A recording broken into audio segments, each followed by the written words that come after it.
Let's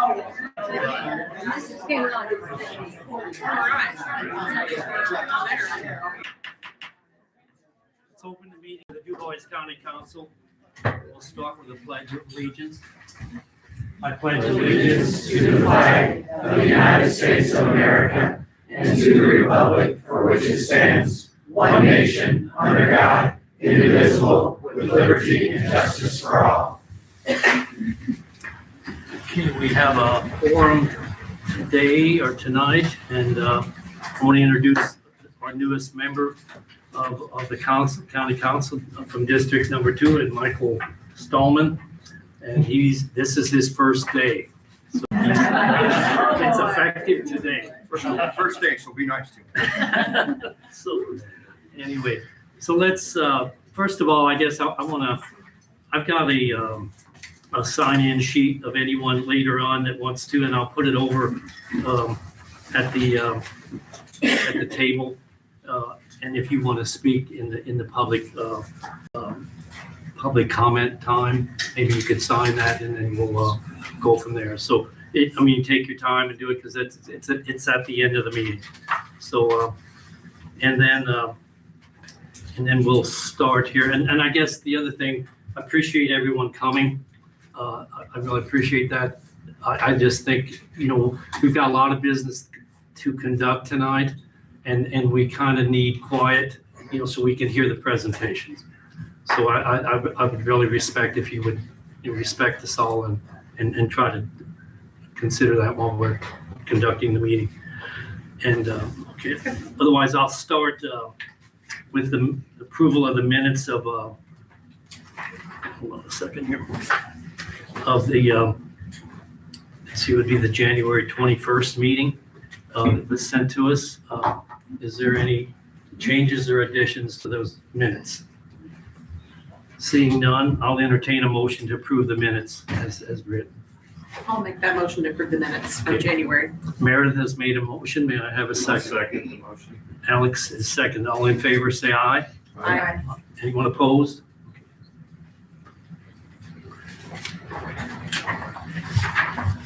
And then we'll start here this evening then with Sheriff Kleinhelter.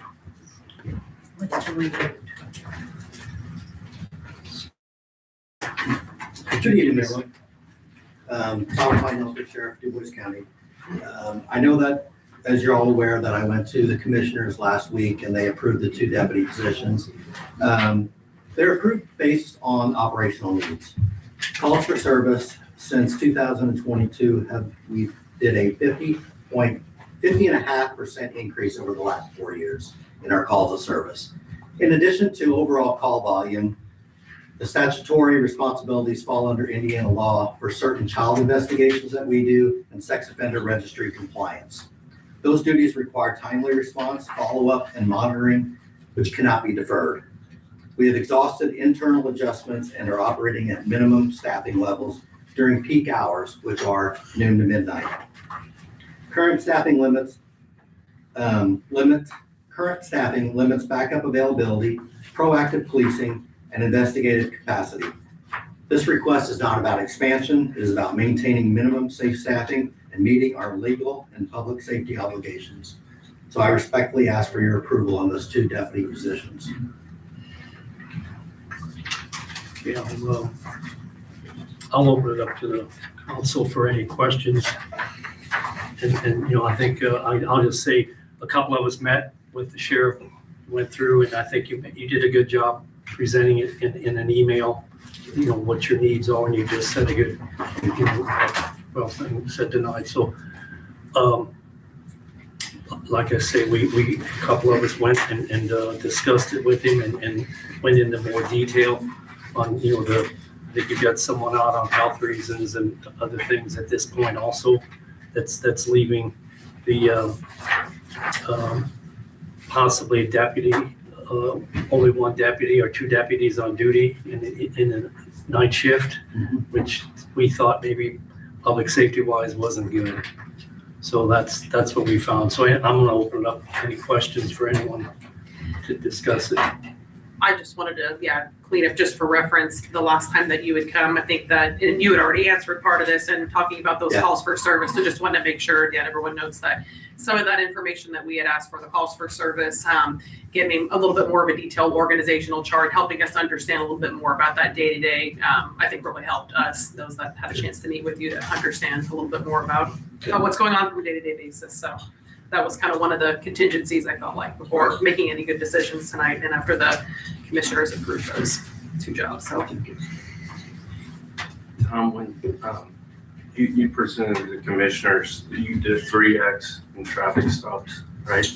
In 10 years? Yes. I didn't realize that was pretty impressive. I think one thing that Commissioner Blessinger said was that was something that came up in the comprehensive plan that the county wants. So we're trying to give them what they want too. Any other comments? I appreciated being able to meet with you also. I thought you presented the need, pretty well. I know at the last meeting, that's one thing that I had asked for. So I appreciate that you did that.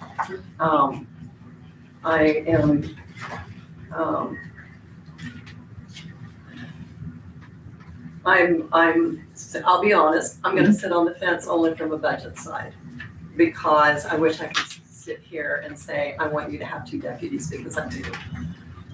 Budgetarily, I'd like to hear some more comments, because I know we've each individually gone through budget, and that's where my concern is, because we're kind of tight this year. So, I would like to hear from some other council members too, on what they're feeling with the budget. Echo that as well, because it is gonna be a big, if we do both positions, it's gonna be a big increase in the budget, and we've already had a lot of big increases.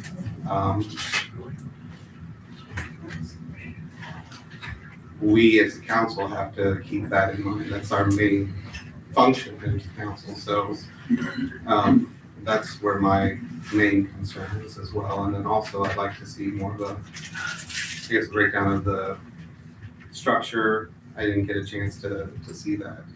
Like I guess the other, you guys all were able to see. So I'd like to see more concrete numbers. I know we were sent some approximate numbers, and some numbers that you said that your department could take on this year, but like for the equipment, the car, additional cars and stuff like that, that's something that is eventually gonna have to be addressed. So we can't just say it's not gonna be something that we can, avoid this year and not even take it into account. We have to take that into account as well. It's gonna be a continual rotation or training or whatever it is. And I think we need to have solid numbers going into that to know, because this affects all other parts, all other departments. If we don't have the money for other raises or other things that come up, we need to make sure that we're responsible in these decisions that we make. So I want to be cautious on that, and I want to take it from like Keegan said, get more of a budgetary side to it. I had a question, just because I'm unsure how it works. So like and I know they wouldn't help every day, but can school resource officers help like summertime or weekends? Or are they limited on hours or anything? No, our resource officer at Southeast DuBois does. As you lay it out easily as far as merit deputy and a civilian employee, the Southeast DuBois School Resource Officer is a merit deputy, so he helps us out, or can help us out anytime that they're off school. Northeast DuBois is a little different. He is a retired deputy working in a civilian role, so those are things that he is not allowed to do by law. So we only really have one that could help. That can help, yes. That can help. Okay. So a retired deputy can't come back and work as a deputy during certain times? Correct.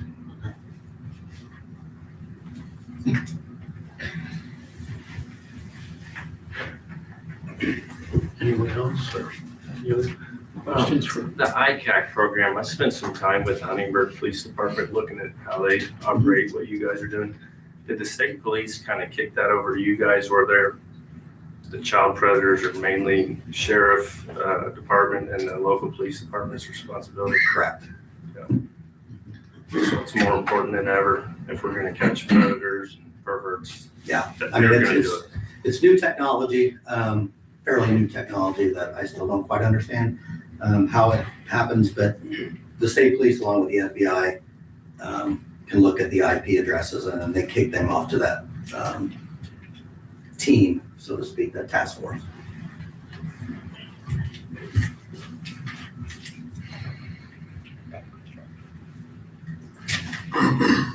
Any comments? No, I had extensive discussion with the sheriff and his staff. Coming from law enforcement myself, I understand how the shifts work, how the squads break down. Honestly, I think a minimum staffing of 2 guys per shift is completely unsafe. And it's something we need to improve on. Plain and simple.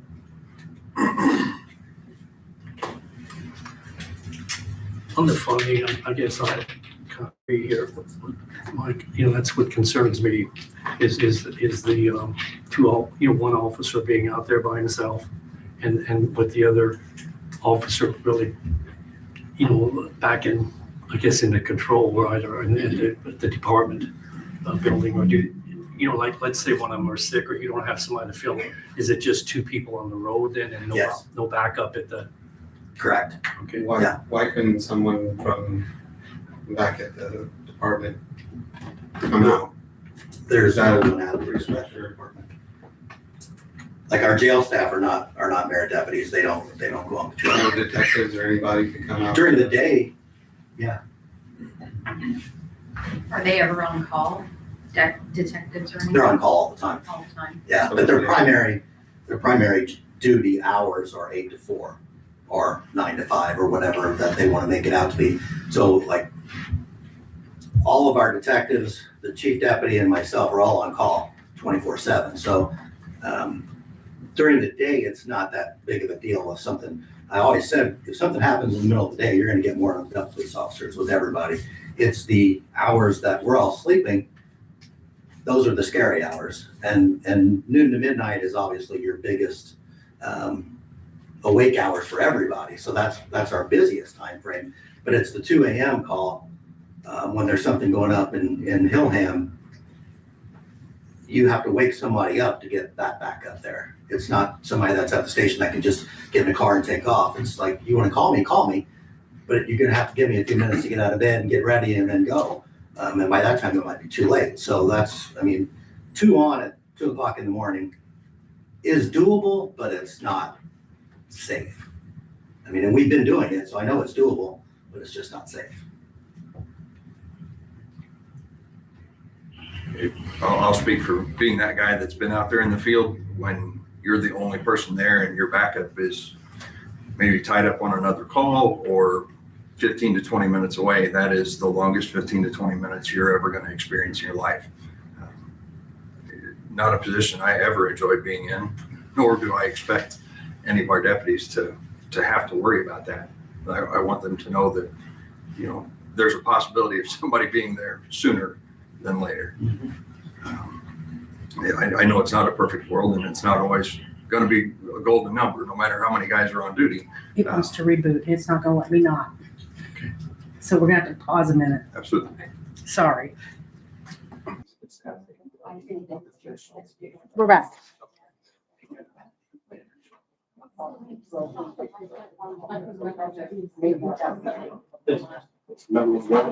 I don't remember where I was on. I think I was covering just the shifts from being out in the field. I understand that, when you're short shifted or, it's just one of those days that it all hits the fan and you've got 5 calls running and there's 5 guys on 5 different calls. That you'll never have that perfect number of people working. However, to know that 2 o'clock in the morning, you got 2 guys working and one's maybe at a domestic in Holland and the other's working a personal injury crash in Hillham, they're both hanging out there by themselves. There's nothing that's gonna happen. You know, some would question, well, we've got the state police that we can fall back on. No, that's not a correct answer. The state police does not follow the mantra of 24/7 coverage. You know, for the number of troopers that work our post, I've worked plenty of shifts when there was one trooper covering the 7 counties of the Jasper district. And, you know, that guy is not gonna be everywhere all the time.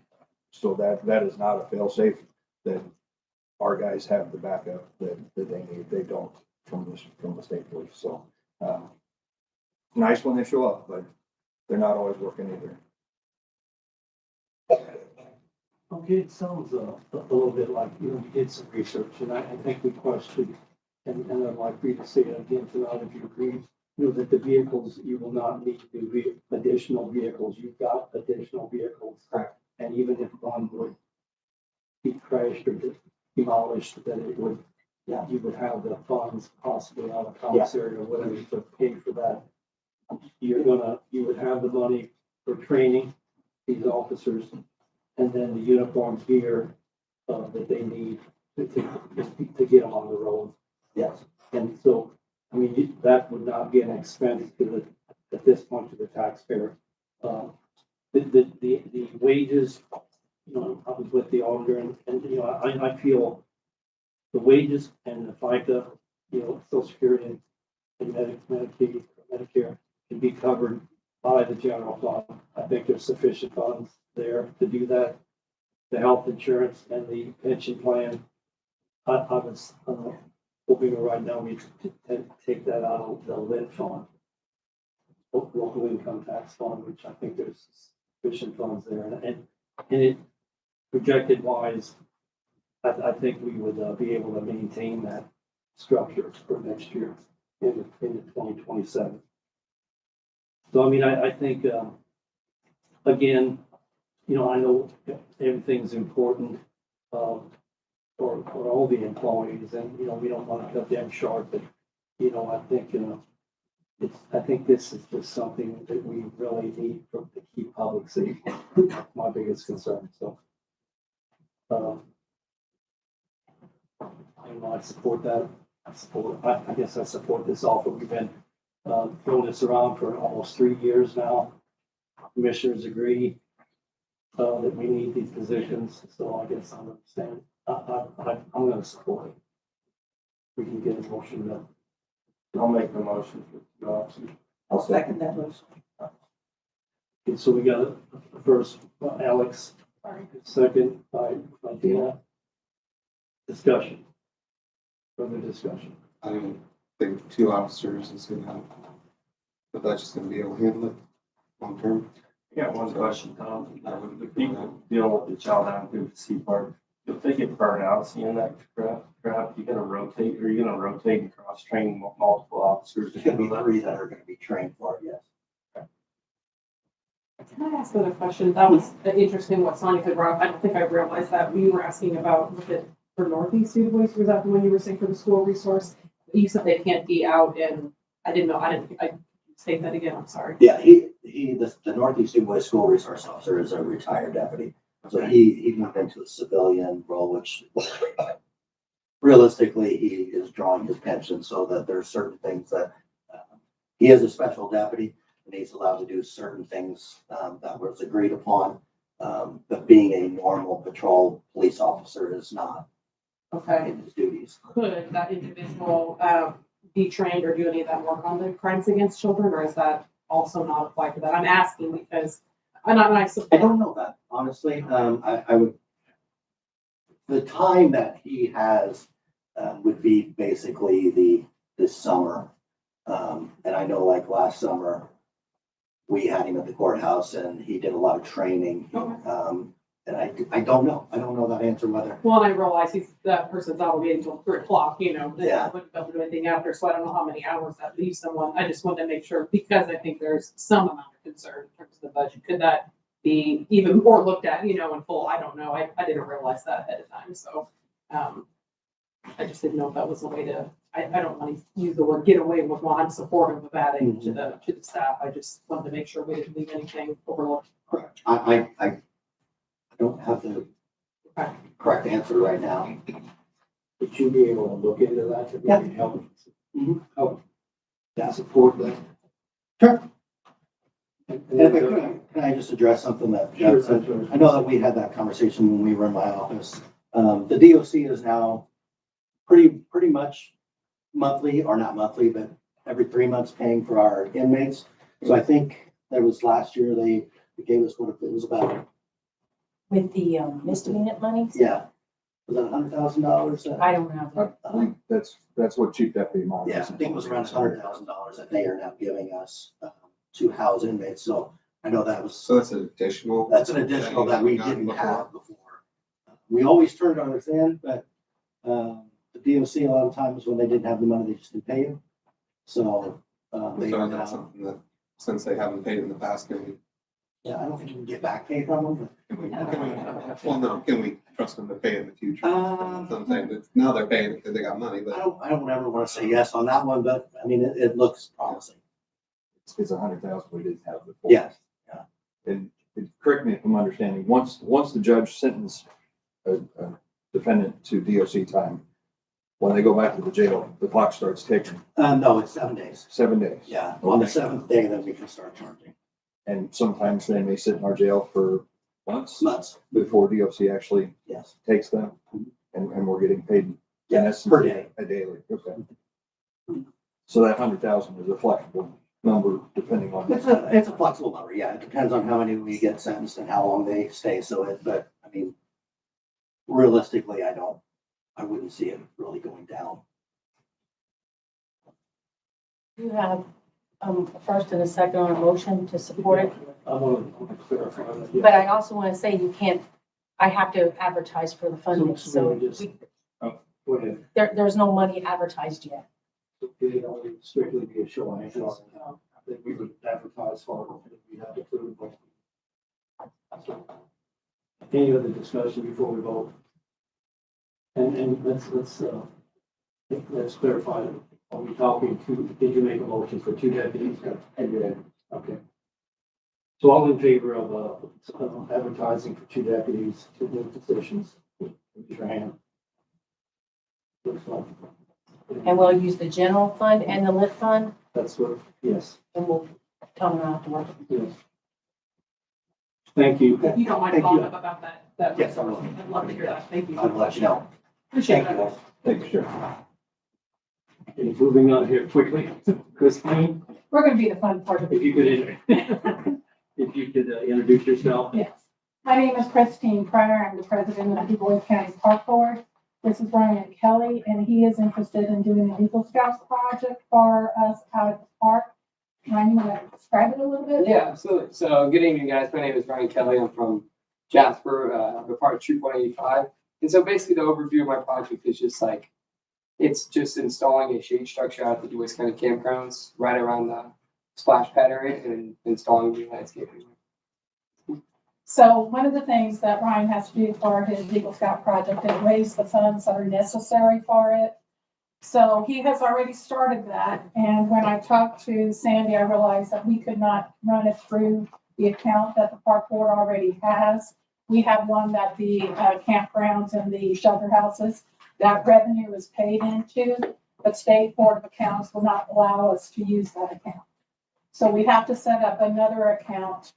And Ryan is doing a really good job. And just in case there are extra funds, we are going to use those funds for like other landscaping and improvements that we would have out of the park. I know that we've done quite a bit at the park in the last 5 years. We've added camping sites and our activity center that has the splash pad and the zip line. I will say that 10 years ago, we made about $30,000 a year in revenue. This past year, 2025, we made over 70,000. So we have doubled our revenues in the last few years. So we are getting a return on our investments, and I appreciate so much that the council has allowed us to do that. But as you were talking earlier, your funds are tight, and so we need to keep looking at ways to make those improvements, but not kind of put it always on the county.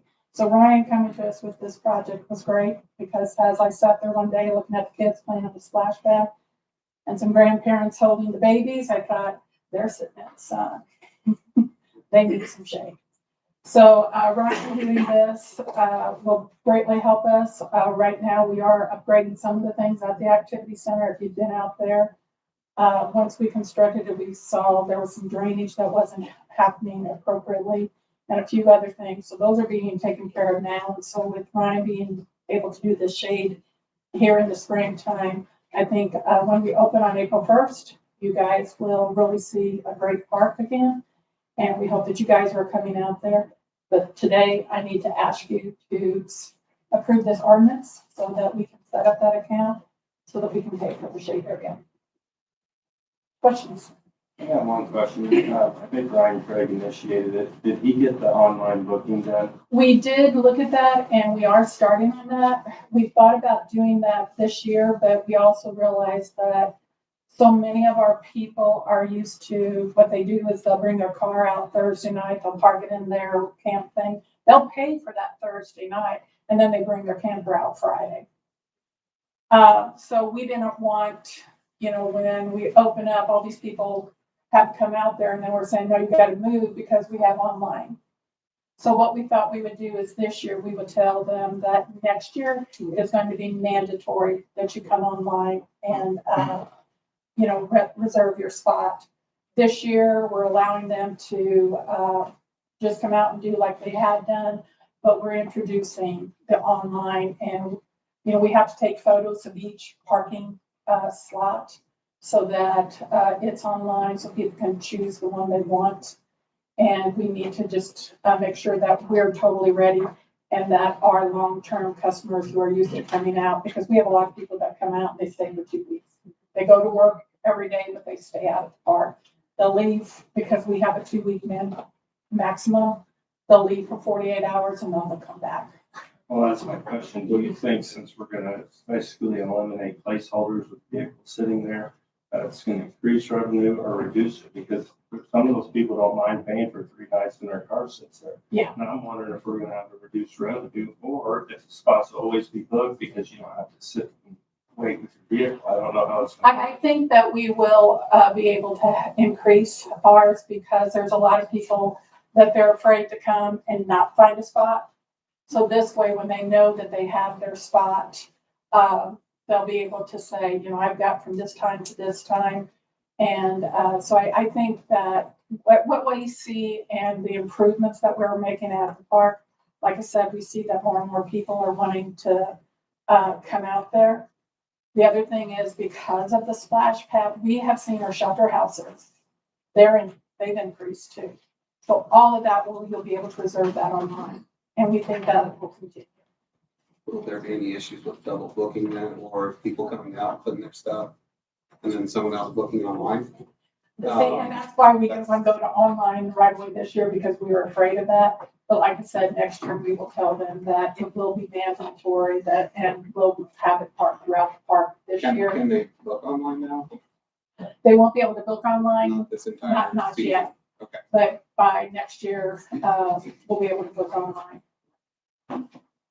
Tell us about your fundraising efforts. How will you conduct that? I'm curious. So basically so I made around, so my goal is $6,000 and I've already exceeded that by over $1,500. So I have all the money just ready and we just Need a place to put. Yeah, exactly. Congratulations. Thank you so much.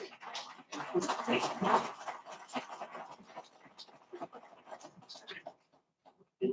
you, Ron. The money, so the public understands, there's no admission to that park. There is no admission to the park per se. If you're going to camp either RV or in the tents, we do have spots all designated for that. You do have to pay rent for those. You do have to pay rent for the shelter houses. If you want to reserve a shelter house for a party or something like that, there is a fee. But like if you're a camper out there and nobody is using it, we do have a lot of people that then will walk over there and a group of them might sit. We don't charge for that. But from April 1st to November 1st, we are open and for camping and stuff like that. We do have full water and electric at each of the sites, so that's why we charge. For this year, we've already put all new metal roofs on all the shelter houses. So for the next couple of years, we are just looking at making sure that what we have out there, we've upgraded and make sure that it's all in good working conditions. And, in a couple of years, then we might look at extending some trails. But again, we know how tough it is to pay for everything. And I think we've been good about getting grants to pay for a lot of the things that we've done out there these last 5 years. Well, thank you. So the public understands. Yeah. So the ordinance, it's number 2026-02, I think is all set. It's gonna be 03. Pardon me? 03 is the new one. And, Commissioners would have to go in between us preparing it. So anyway, anyone have any questions on that? It's kind of outlined just what Christina indicated here. So any questions on that ordinance? I think it all makes sense. It's a restricted donation fund, so once we're done, Yeah, once it's done, we're we will closing it. probably have some landscaping or something that we use any of the excess so that this isn't going to be like in 5 years from now, we still have this little bit of money hanging out there that we're trying to figure out what to do with. We'll make sure that we clean it out in a short period of time. So I'll entertain a motion to approve this ordinance 2026-03. I'm happy to make that motion for 2026-03. Okay, Meredith made a motion, and we have a second from Doug. Further discussion? Otherwise, all in favor, say aye. Aye. Anyone opposed? So, but see, I start sometime. Thank you, guys. Thank you. Thank you.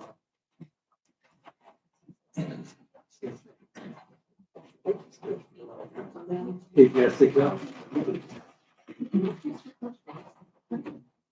I have a handout, so you can follow You along. got one for each of us? Yes.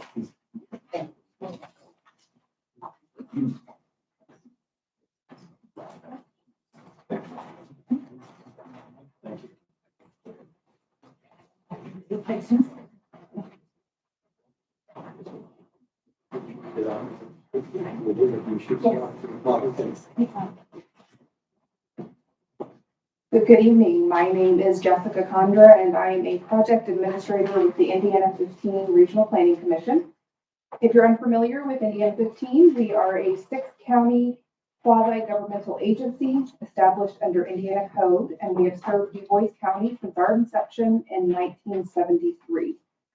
We are an economic development district, an EDD, designated through the U.S. Department of Commerce Economic Development Administration, the EDA, and we are a rural planning organization designated by NDOT. We are partially funded through annual per capita fees paid by each county in our region, as outlined by Indiana Code. We leverage these fees as match for planning grants through the EDA, which are made available to only EDDs, as well as through NDOT planning grants. Through this funding, we are able to provide project planning and grant development services at no upfront cost to our community. I'm here today to provide an annual update to the Du Bois County specific projects.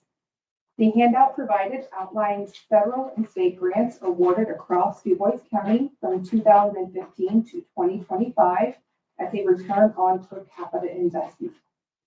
In 2025, by working with our Du Bois County communities, we brought in $883,748 in federal and state grants, including $5,038 and $3,043 through NDOT grants, which provide funding to our traffic count programs, $11,666 through the EDA planning grant, and a $114,000 FEMA Assistance to Firefighters grant to fund the purchase of turnout gear for the Du Bois County Volunteer Fire Department, and $750,000 from the Office of Community and Rural Affairs Community Block Grant Program to fund the Birdseye Wastewater Improvements Project, which this body was instrumental in obtaining that funding by providing assistance with the local match requirement.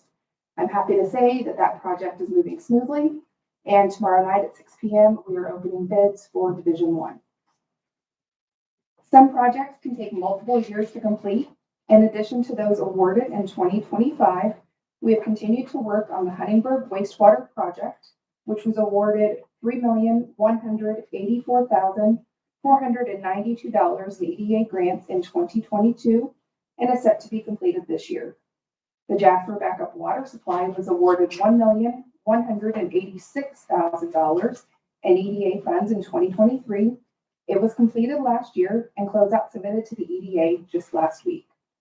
The Dubois County and Jasper Help owner-occupied rehab and TRICAP programs were awarded $700,000 and $300,000 respectively in 2023, with TRICAP's portion closed out in 2025 and the OOR program currently undergoing closeout. The EPA Brownfield Assessment Grant was awarded $83,333 in 2023 and is expected to be completed this year. In 2024, the town of Ferdinand was awarded $100,000 from the U.S. Department of Transportation, Federal Highway Administration, for the completion of a Safe Streets and Roads for All Safety Action Plan, which will be completed this year. At the bottom of your handout is a list of future potential projects brought forward by the communities we serve, as well as projects we are conducting or partnering in, such as updating code books that we host on our website and the creation of parks and recreation master plans and other items. If you have a project you would like to discuss, no matter what stage of development it is in, or if it's long-term or short-term, please let us know. We meet regularly with our communities to discuss and strategize ways to assist. In addition to funding specific to Dubois County, we also work on projects which have regional impact, including having just submitted a new EPA Brownfields grant application, coordination with NDOT, including meetings with the Vincennes District and traffic count, administration of the Indiana First Ready region, participation in the Indiana Association of Regional Councils, IARS, and the National Association and Development Organization, NATO. Our office is located in Ferdinand with a staff of 6, including 4 certified grant administrators through the Community Development Block Grant Program, and a new administrator, Steve Marchand, who will be certified by the end of this year. Having grown up in Southern Indiana, we look forward to continuing our commitment to the communities we grew up in. So do you have any questions on all of those numbers? Nathan usually presents to you, but he was unable to come tonight. Yeah, thanks for giving us the breakdown. Very good. And some of the projects we've, like you had said, the bird's eye. Yes. Water treatment, I'm hoping those bids come in. Under, please. So, straight up. Does anyone else have any? One question about the Holland wastewater, would that, I probably should ask John, I think he's there, but would that look kind of like what you did with Bird's Eye? You did an upgrade on us? Holland doesn't specifically qualify for Oprah at the moment. They would require an income survey. I think they're working with Commonwealth. Commonwealth, yes. Yep. On the preliminary engineering, we work with both the town and Commonwealth on a lot of projects. So if we can find funding, we will, but it's getting much more difficult. Are we looking, trying to get John, or you guys inspect? We're right at that point where IDEM's going to say, you guys need to do something. I think we've been that way for maybe 2 to 3 years now. We're borderline. Pre-ban, I guess you want to call that a pre-ban? Kind of like Bird's Eye things. Holland is very close to qualifying with Oprah. If they wanted to try for an Oprah grant, we would have to request the conducting of an income survey, which isn't guaranteed to come out if they have been qualified. But we've been talking with John and Melanie on that and many other projects. So this Bird's Eye project that you're gonna be working on or have completed, that'll enable people to build houses again, right? Because for a while, they were just gonna have to build a septic system because they couldn't hook onto the wastewater system, right? Bird's Eye is on an early warning sewer ban, an SBEW through IDEM. So there's a lot of restrictions in order to connect. And once this project is completed and Bird's Eye shows that they are reporting under the threshold for many different say bugs, goodness, Pathogen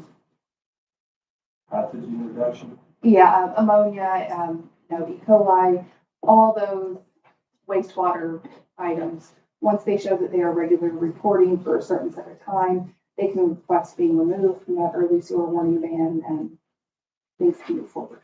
And you can build a new house, but you won't have to build a septic system because the town will be in compliance. You can hook on to the wastewater system, right? Yes, you'll have to work with the town on getting connected, but there won't be an item restriction. Anyone else? Otherwise, thank you. Thank you. Thank you for coming in and sharing.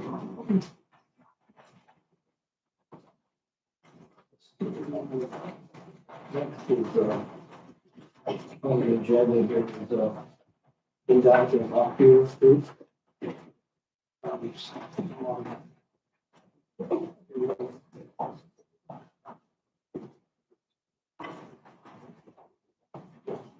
Thank you.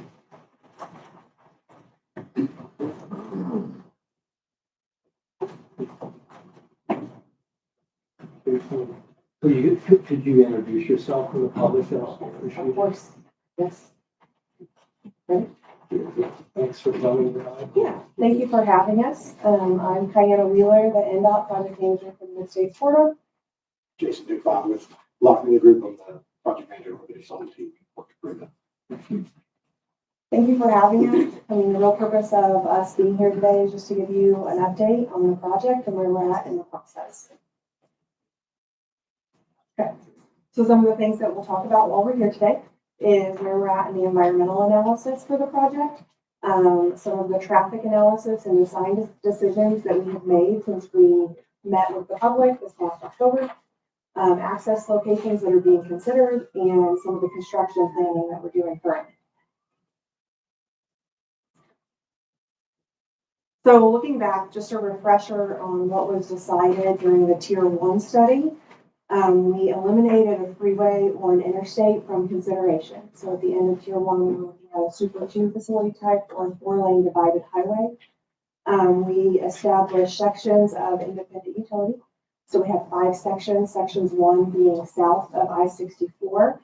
Since it was not being considered for an interstate, there was really nothing that needed to be upgraded for that. It was already a 4-lane divided highway.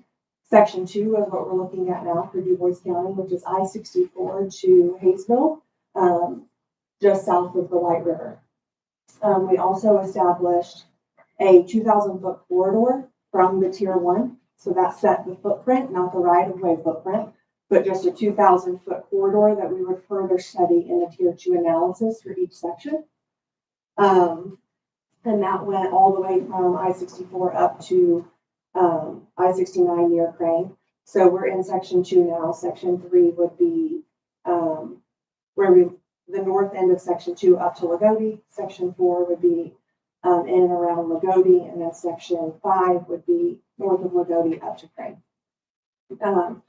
Tier 1 wrapped in September of 2023 with Federal Highways record of decision, which confirmed the build decision. So that means that we had their approval that we should build this corridor. So we were evaluating all of the options in Tier 1 against a no build. And that said, yes, there is a need for this corridor. So we are no longer reviewing if we should build this corridor. With that, I'm going to let Jason take it from here and just give you an update on some of the study progress, and then I'll kind of wrap it up on the next steps here at the end. So as we got into Tier 2 and got into evaluating alternatives, we developed 12 different alternatives in the screening stage. This is what we worked through last fall. There were 2 of those that we recommended moving forward. 2B and 3B were the alternatives that were identified. Essentially, we were looking at combinations of access locations as well as main line alignments. So the big differences in those alternatives within the 2,000-foot study area.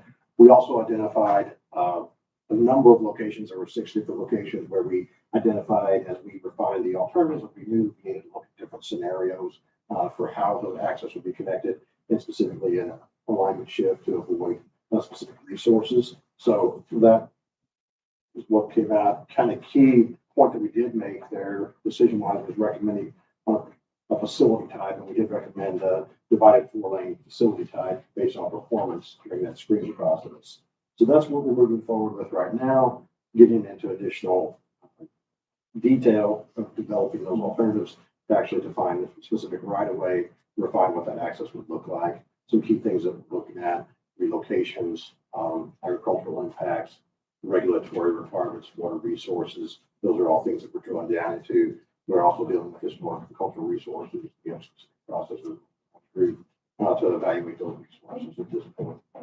So key things that really are advancing at this point: connectivity, what types of intersections based on the input that we received back in October. Specifically, emergency response has been a key concern. We've been meeting with emergency responders, looking at those trade-offs, where we're looking at those access variations and what that's going to mean for their future operations, as well as school bus routes and how they will be effective, making sure that we're addressing those primary routes for their systems.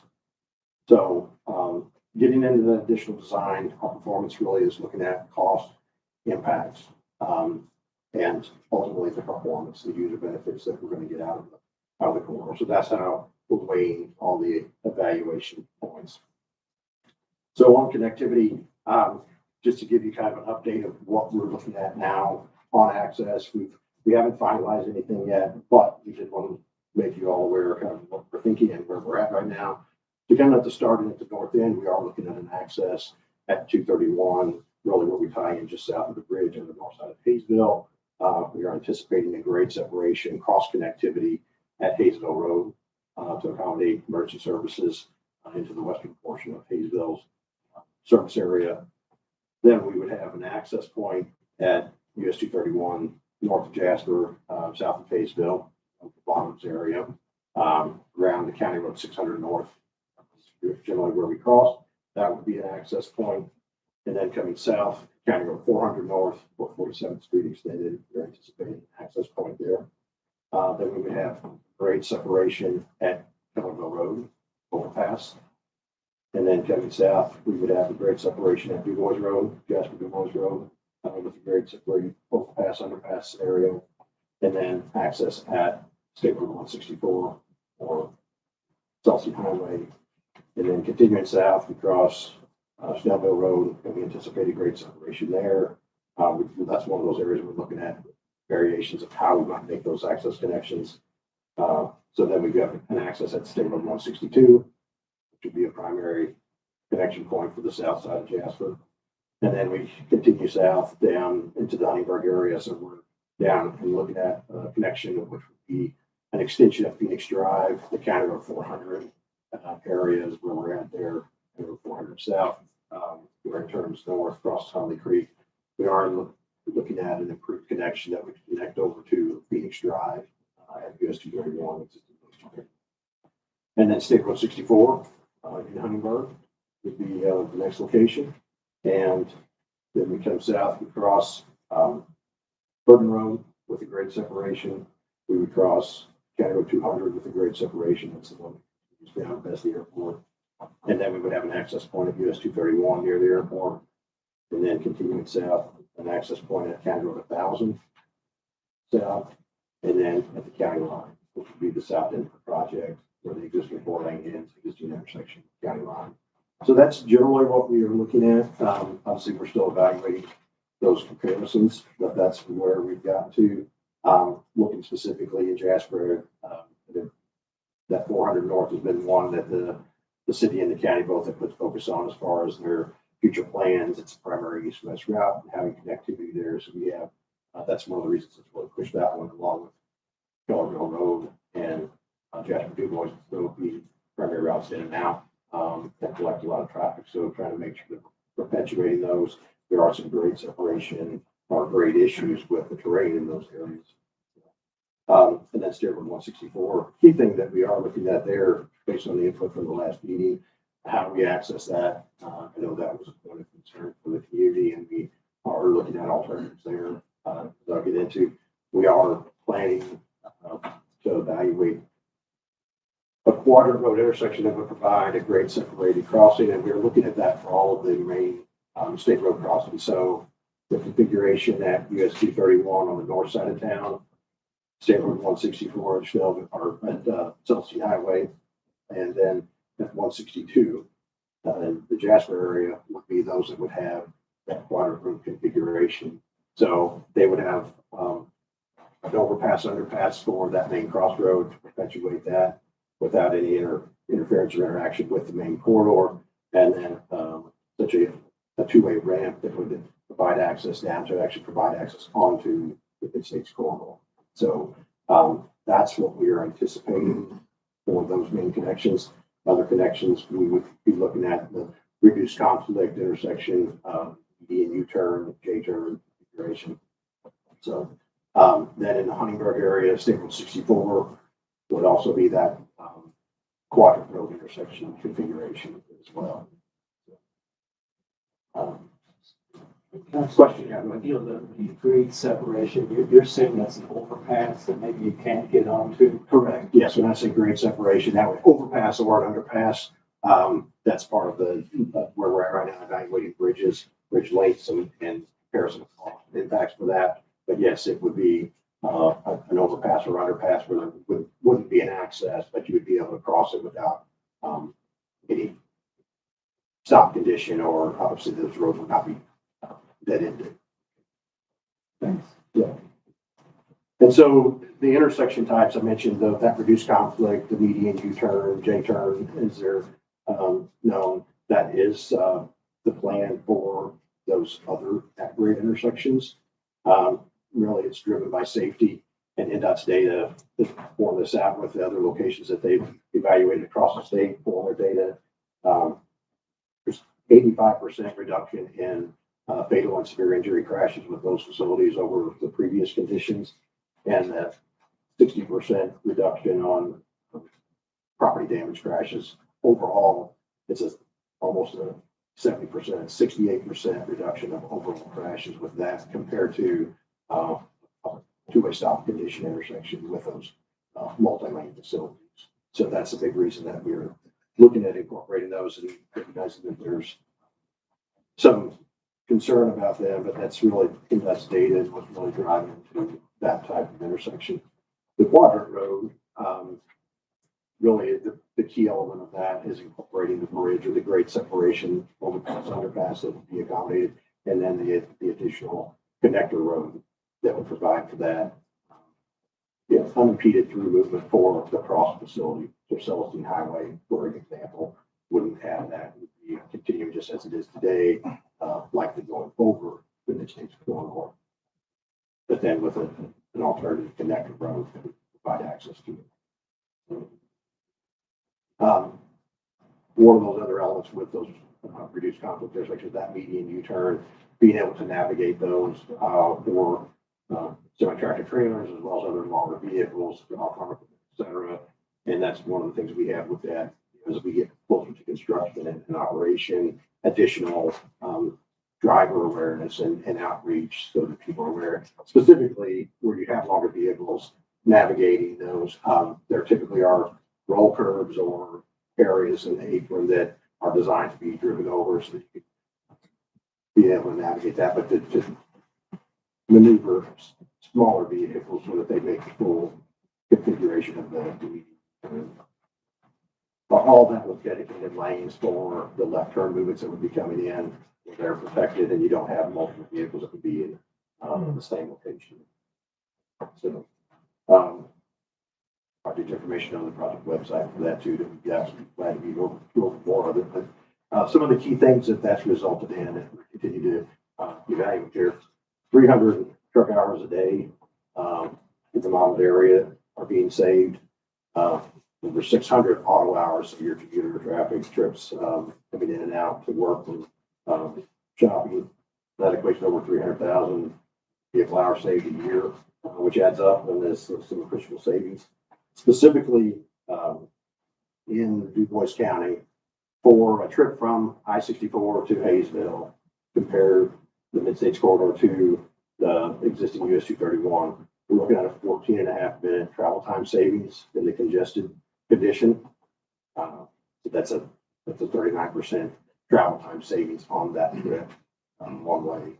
So that's a key element, I guess, looking at it and drilling down to really what it means in Du Bois County and what you're going to get out of it.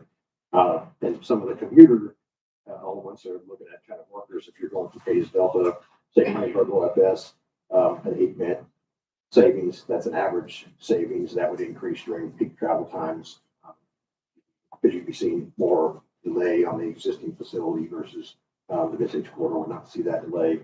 And then a trip from Du Bois to Farvest, 7-minute savings on that trip on one way, and that's average travel time savings, so that would go up as well during peak periods of congestion. So, in the 2050 future year, 1,700 trucks, semi-tractor trailers a day that will be coming off of US 231 onto the Midstates corridor. On average, that's about 88% diversion. We've got that broken out by various segments of the existing highway.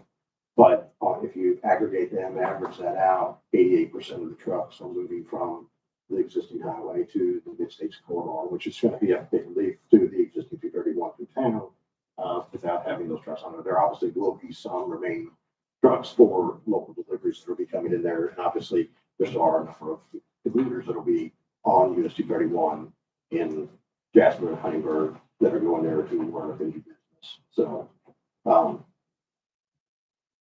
we've got those numbers. We did circulate that to multiple groups based on earlier requests. So that was it's a key element. We can get you those if you're interested in looking at the segment breakdowns.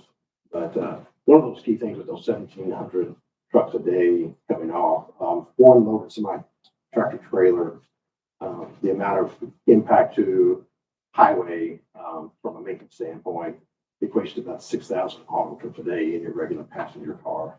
It's really a factor of the load rating on there. So a loaded truck, that's just, when you start doing the math and adding up those 1,700 vehicles a day, the semi-tractor trailers at that kind of volume, I mean, that's equating to, millions of trips, 10 million trips a day from an auto standpoint, and billions over the course of a year.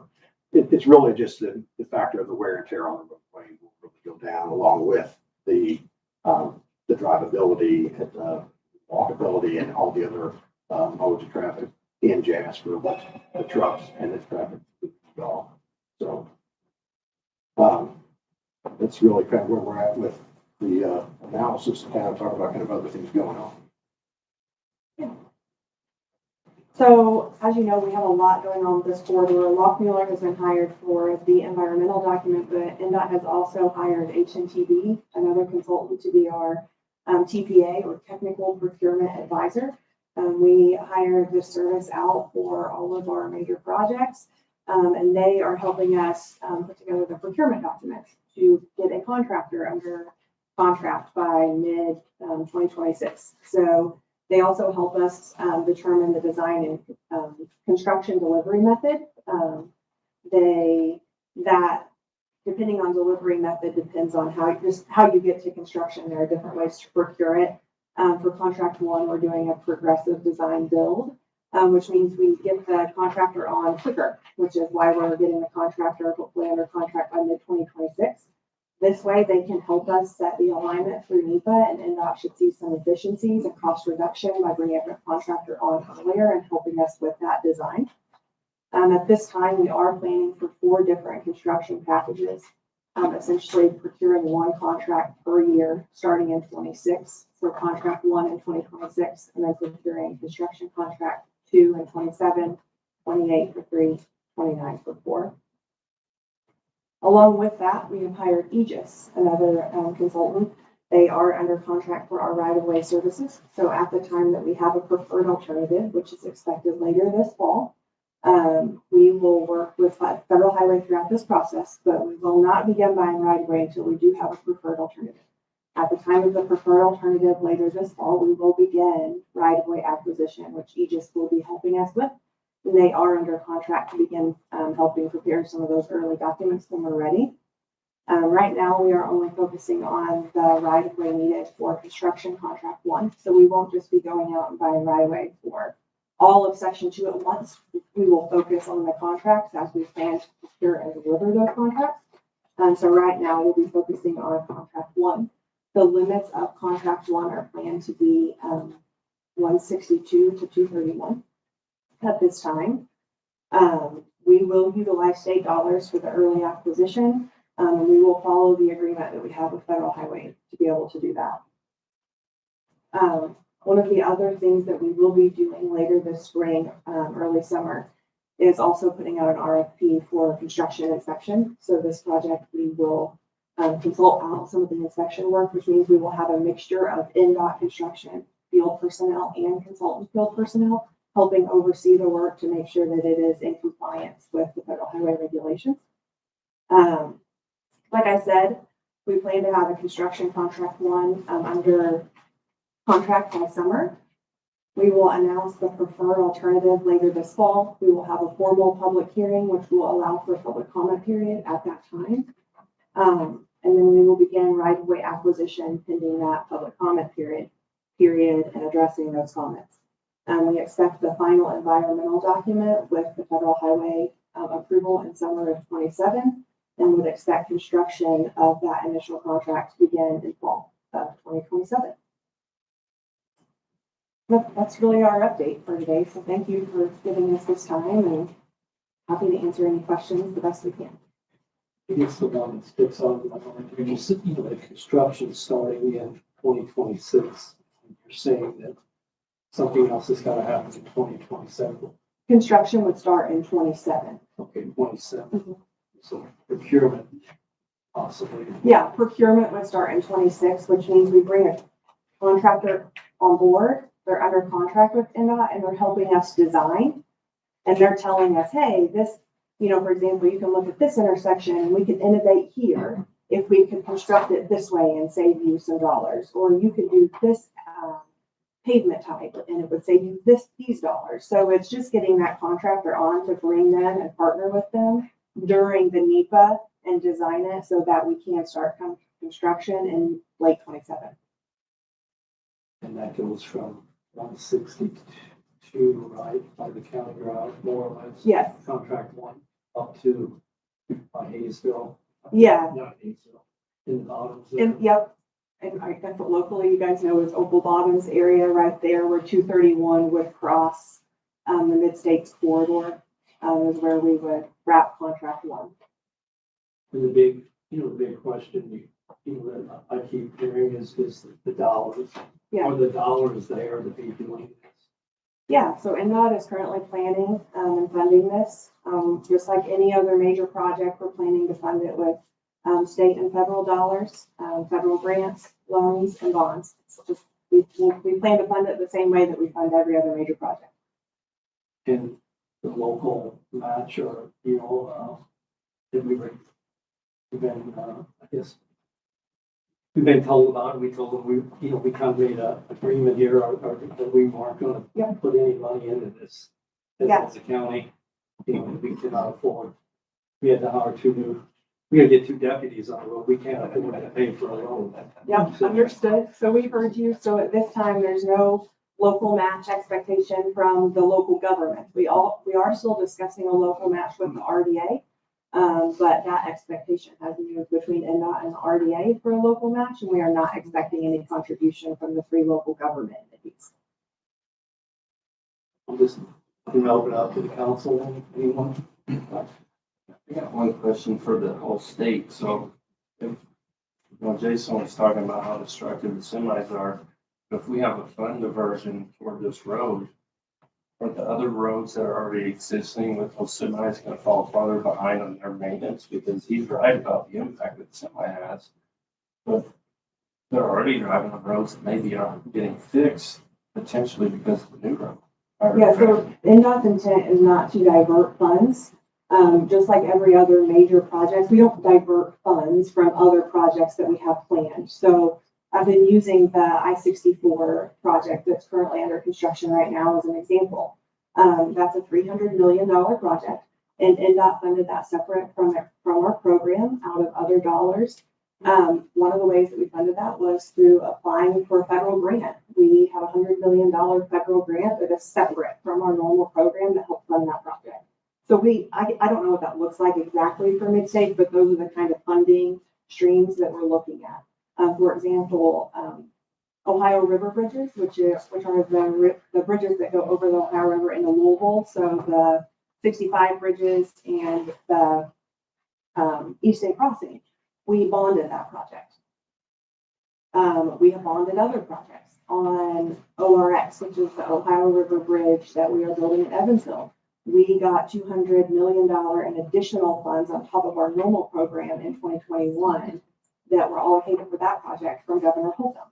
So there are just different revenue streams and options for major projects that we are looking at. We may have some, like I said, there are state and federal dollars being allocated to this project, but that doesn't necessarily mean that other projects are losing funding for this project.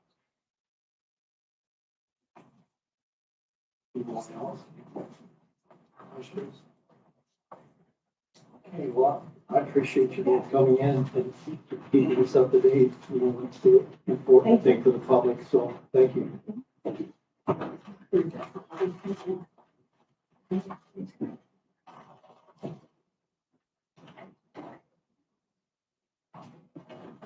We just.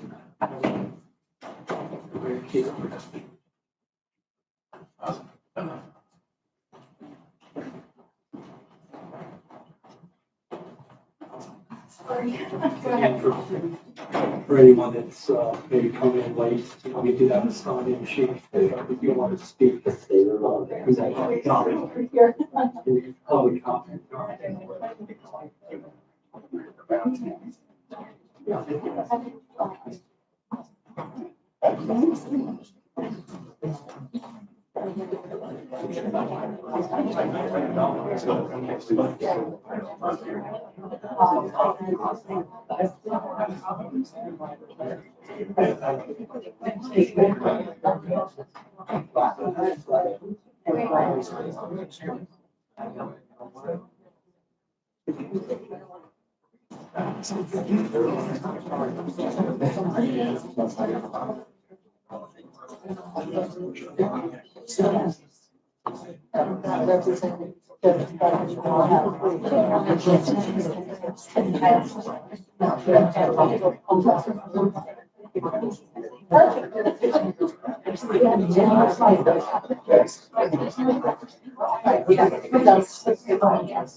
And Mark, would you introduce yourself? Sure, my name is Mark Timotarski, and I'm here on behalf of the Coalition Against the Midstates Corridor Group and the thousands of citizens that have signed our petition against the proposed Midstates Corridor. Our purpose, once again, is to ask the council to not continue to support the Regional Development Authority and to disband it along with the appointed RDA board. We have previously shared that the sole purpose of the RDA and its board was to raise public and private monies to fund the tier 1 study and what could potentially be the Midstates Corridor. Once that money was raised and taken care of and provided for MDOT to use the money to fund it and to give it to Lockmuller Group for the study, their responsibility, the RDA's responsibility, is pretty much done. It's plain and simple like that. Once accomplished, again, there was no other role to be fulfilled. But that's not what happened. What happened was MDOT included the RDA board to be part of the Midstates Corridor project team, so a representative from the board could attend monthly update meetings. But why? The RDA did not have any say in any decision making, as we've been told by them several times. Apparently, it was not for the sole purpose for the RDA to keep up to date on any progress, with expectation they would keep the council updated on the progress and the issues. So personally, as you know, I come to a lot of these council meetings, and I have to ask, until recently, I can't recall the last time they came to give an update. So the reason for our request to no longer support the RDA goes beyond the fact that the responsibility should have been terminated after the completion of the Tier 1 study. It is because of the lack of transparency that has taken place over the past few years and all the misinformation and backroom meetings that have taken place without any knowledge. In preparing for the meeting, I could take you through an exhaustive list of those, but unlike your December meeting where the representatives of the RDA board spent almost 2 hours sharing a lot of information you already knew, I want to be respectful of your time. So let me just share a few examples of what they continue to bring up. Last year, during the Jasper City Council meeting, we shared we had approximately 10,000 petition signatures. But the Midstates Corridor RDA rebutted that in writing, stating that MDOT only had 2,959 signatures. That box right there contains over 8,000 signatures that we have made copies of over the time. And we had an estimated 2,000 signatures that were done during the time back in COVID where copies weren't made. And then yesterday, if you've noticed, we just started an online petition because people were asking us to put it online. So we used change.org and we introduced it yesterday. And within 24 hours, we already have over 1,200 signatures, new signatures. Okay, second, I also want to set the record straight regarding Lockmuller's and the RDA's previous statement about the Route R addition to the study. It was only after public comments received at the conclusion of the Tier 1 DEIS that they added the option of Route R, and that stated running a 4-lane highway on the existing US 231 through Dubois County and through the middle of Jasper and Huntingburg, and it was not feasible because it would be the most destructive. Well, that's not what the people commented on. What they supported was the addition of passing lanes and improvements to some intersections on US 231 that Governor Holcomb committed $75 million in funds to back in 2021. At the December meeting, once again, Mr. Kaiser brought up the need for the Midstates Corridor to improve safety and congestion. Yet as the Federal Highway Administration had identified, and it is addressed in the study, safety and congestion was not a qualifying issue. Data in the final Then the final tier one study validates that. As a result, the only thing that has changed was the purpose and need for the study to connectivity, a common practice that's used for these type of projects and trying to get them qualified. Finally, there's the issue around economic development that I want to bring up, because proponents of this project continue to promote as this being a key reason for the project. On that subject, I want to share information I received actually a few years ago from a transportation engineer who has experience in writing purpose and needs statements for projects like this. This person shared screenshots of a 2019 Federal Highway Administration Purpose and Needs Seminar in which they focus on economic development. Here's what it states. How does transportation fit into economic development? The transportation system only has an influence on economic development. Think about all the other types of infrastructure that can affect economic development, like water, sewer, telecommunications, electricity, and then think of other influences like available land, quality of schools, the price of land, and available workforce. All of a sudden you realize that making a change to the transportation system cannot guarantee a better economic situation. It goes on to state in the notes, investing in transportation for the primary purpose of creating jobs is not good grounds for policy. In conclusion, it reads that the transportation's primary mission is not economic development. This engineer discussed this project with another NEPA specialist, and they also said the economic development within the purpose of need originally should be challenged. So if you connect the dots, you realize why the purpose and need for the Midstates corridor was changed during the process to improve connectivity. I think the people who write these studies are all required to take a creative writing course. Now I have a few questions for the council to think about, not to answer right now, but here they are. Where in this entire process is the true cost-benefit analysis to justify this project? Where is the cost-benefit analysis for the environmental impact and for the public health impact? And where is the justification to continue supporting the Regional Development Authority? There is none. Thank you, and I'd like to turn it over to Brad. If you would, I'll let Jason speak for me. Is that bother anybody? Thanks.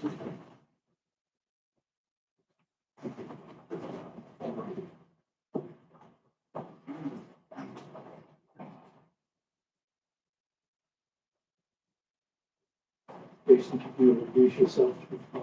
I'm Jason McCoy. What he said. You're gonna get more out of me than that. I don't have a speech. I don't usually draft one. I know how I feel about things.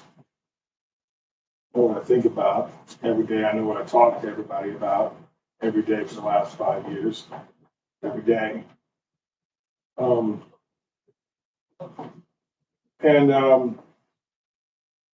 I come before you guys, I think about trying to be appropriate and respect your forum here.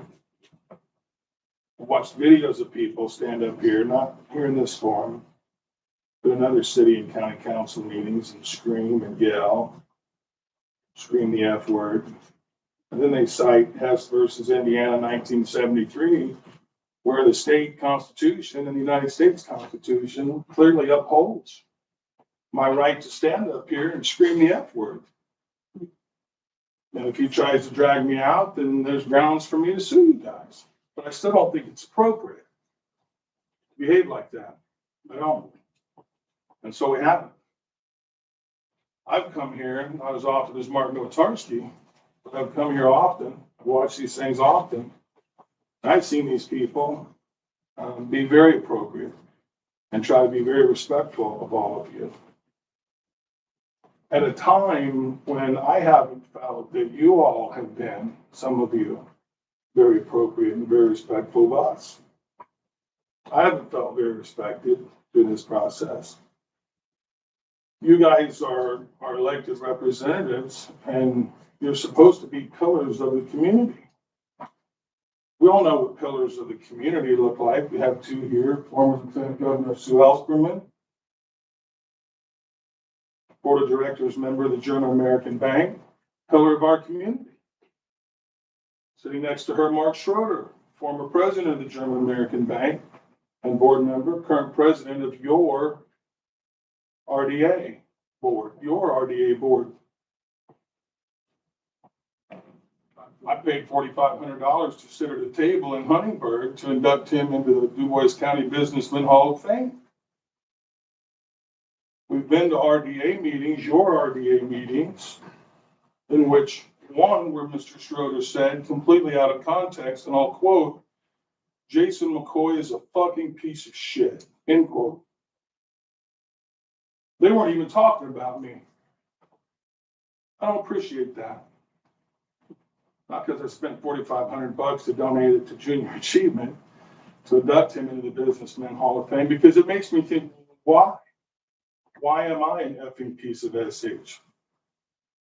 I think it's because I dare to have the temerity to question anybody. How dare you have the temerity to question us? I've heard that. Heard it from my classmate, Bridget Jarbo, a couple years ago. Jason, you don't even live here. What are you doing? What are you doing here? What business is it of yours?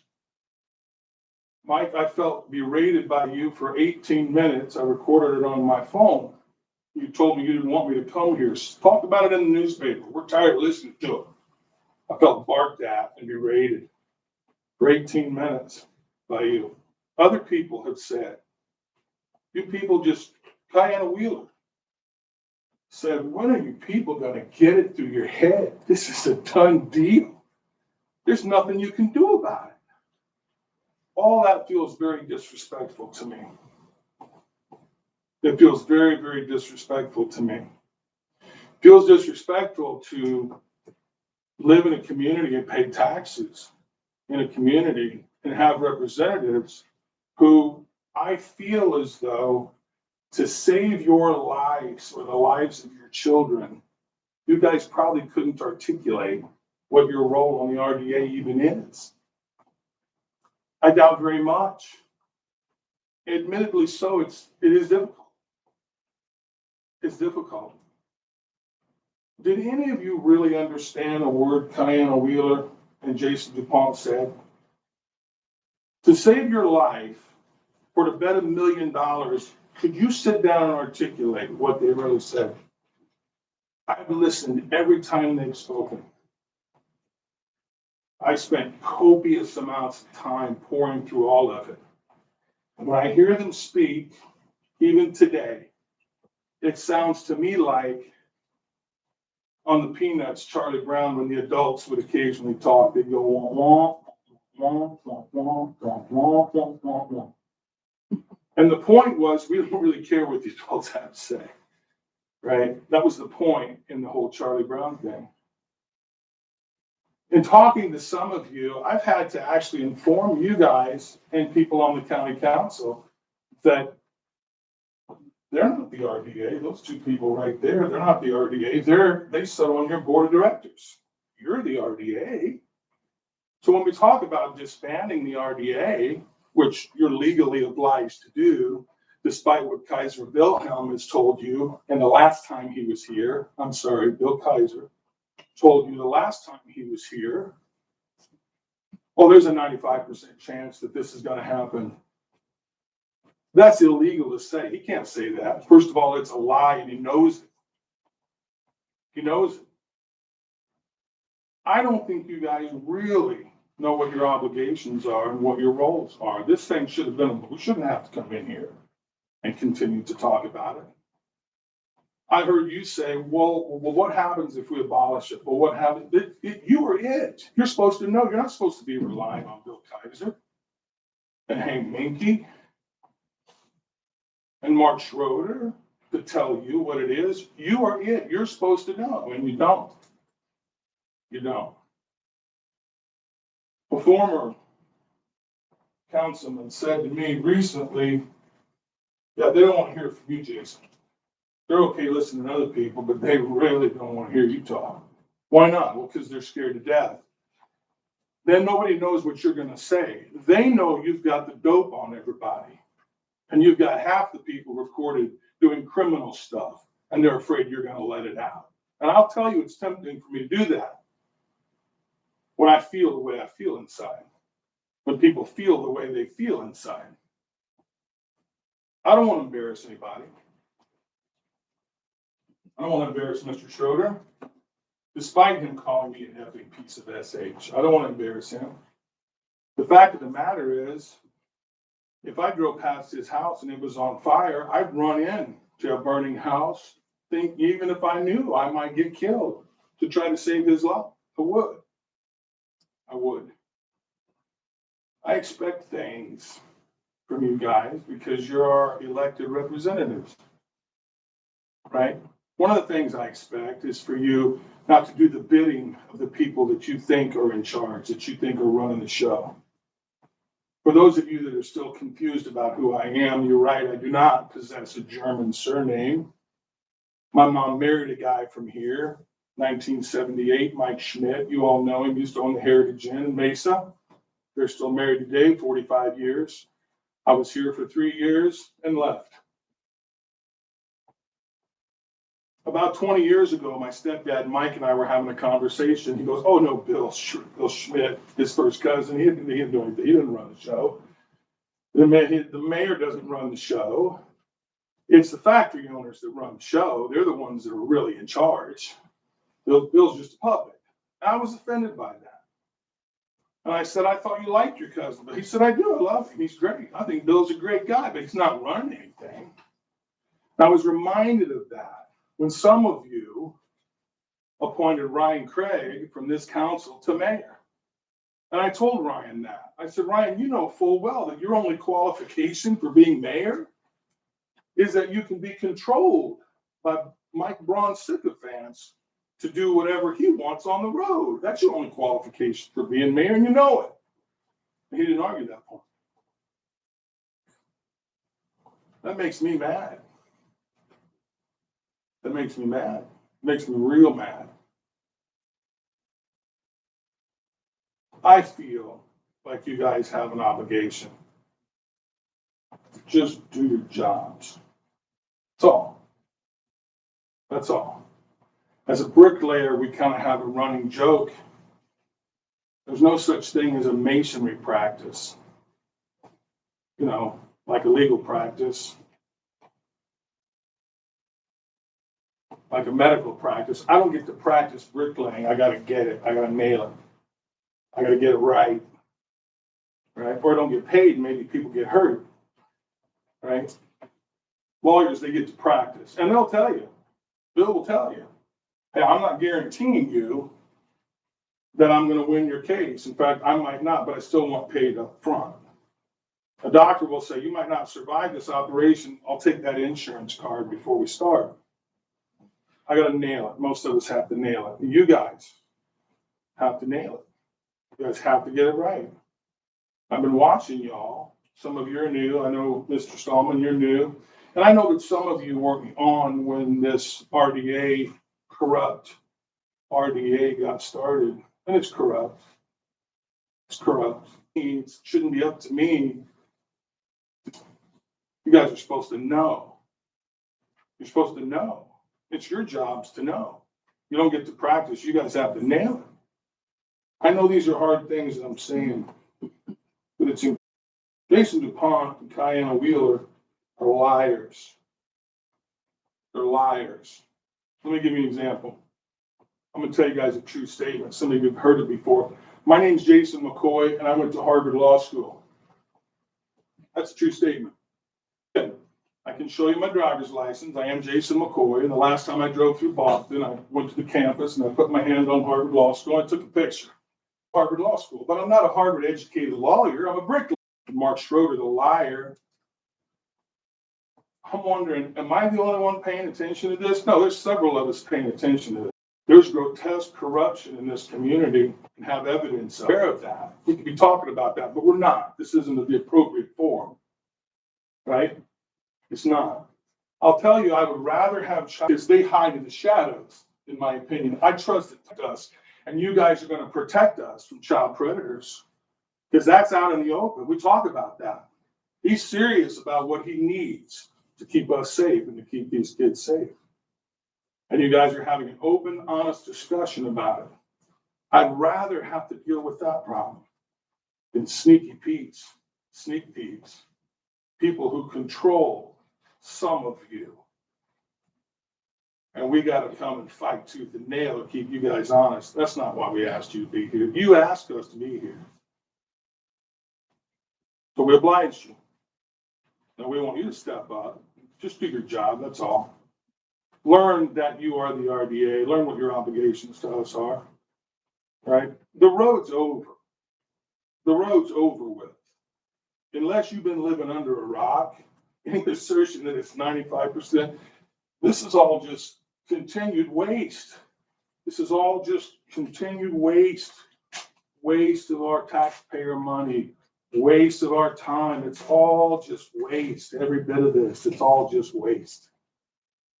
The road's done. These people behind you have leveraged the Indiana State Senate and the House. It's finished. Please get on board. I know these are difficult things to have to listen to, and I know I seem like a big meanie. I'd run into any of your houses to save you in a fire if I thought that. So we'll do that. That's how I feel about you guys. But I expect you to step up, expect you to do what's really going on to and listen to these. Brad.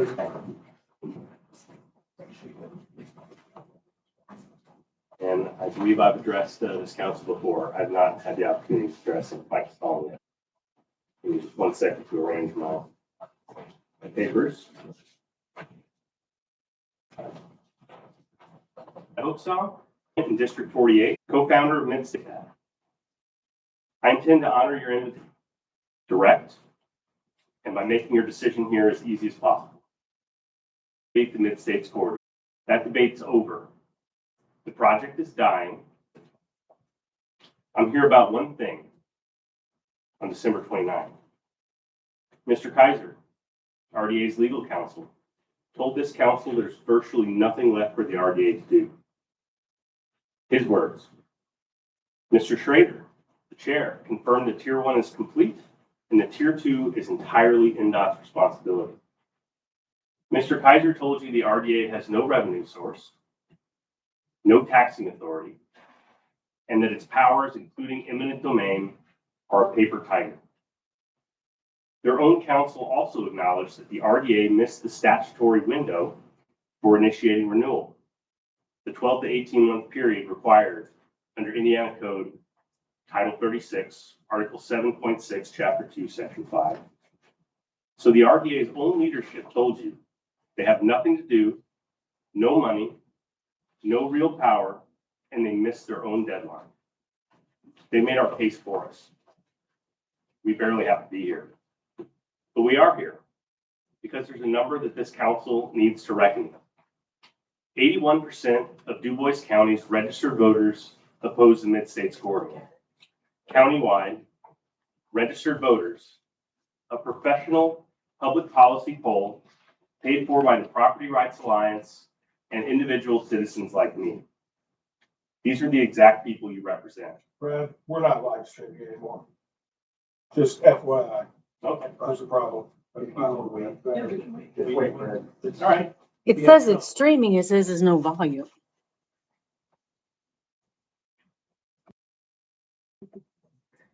Got several messages that it just keeps spinning. I do. Volume is either nothing or choppy, is what they're saying. I know it's not a live stream, but I should have a pretty good quality video. Well, it says I am though. I'm live. I don't know why. Wi-Fi. Lot of phones here tonight. I'm dependent on the Wi-Fi here. Yes.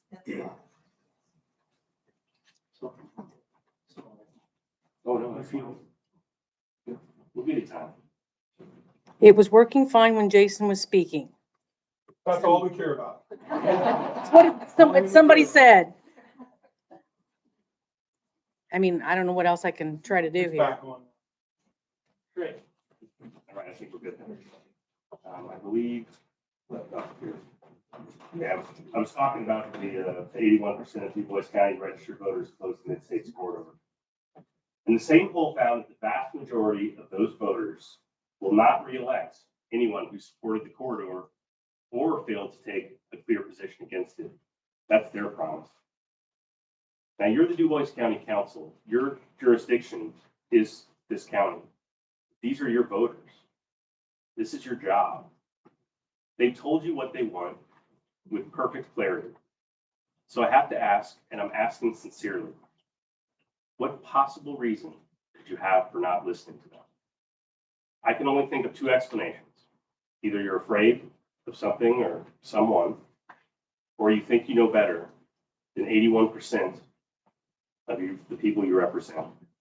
If it's fear, if there's pressure from somewhere, I want you to know we have your back. We represent the 81%. We have organizational capacity, volunteers, and reach that can counter pressure from any side. We'll have your back, and 81% of Du Bois County will have your back too. And if you think you know better, I genuinely like to hear that explanation, because I've been at this for a long time. But we'll come back to that in a moment. When we released that 81% number, some people said it was just a local issue. Just Du Bois County. Just the people in the path. So we tested it. I commissioned a new statewide poll paid for by ordinary citizens like myself, members of the PRA, and the Coalition to Stop the Midstates Corridor.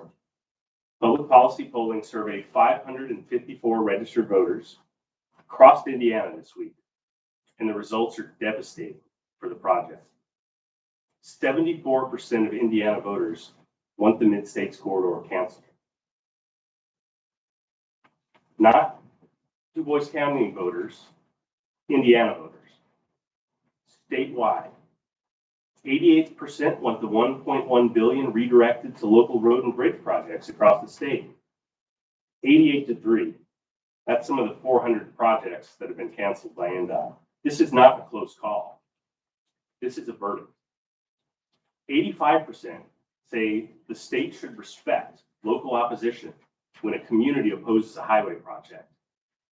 Only 3% say proceed anyway. And here's the number that should matter most to every elected official in this room.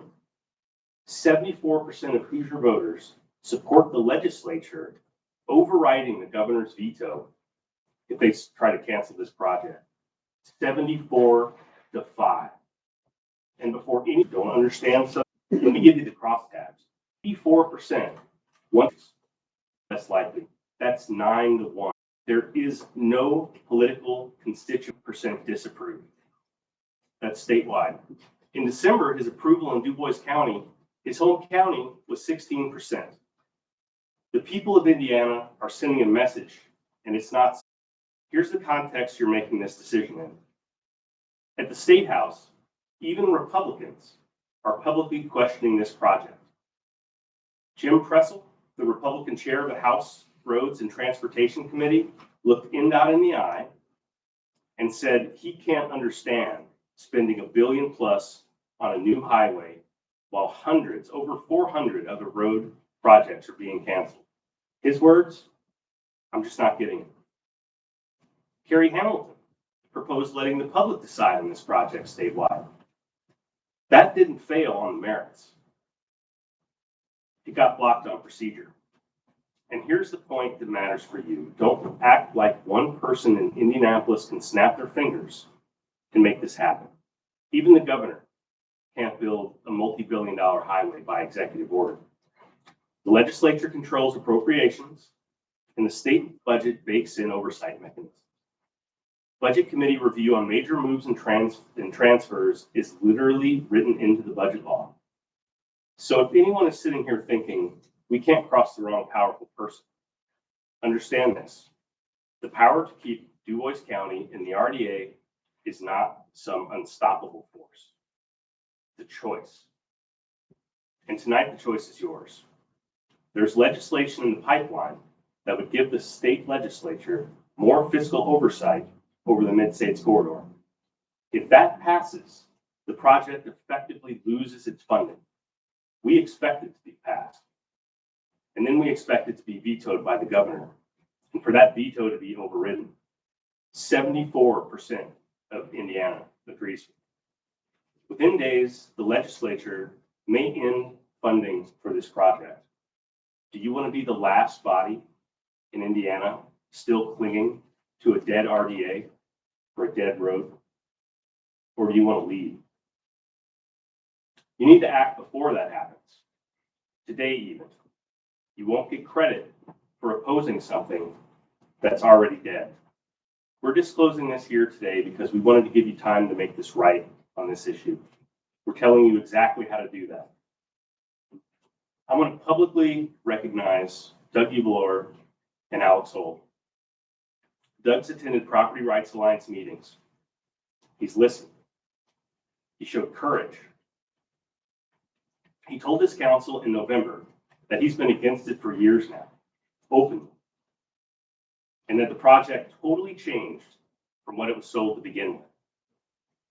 Alex has also demonstrated that he understands what representation means. We support people who support us, and we remember the people who stand up when it counts. Doug, Alex, yes. I want you to know this, that when your elections come, we'll remember. The PRA will remember. The coalition will remember.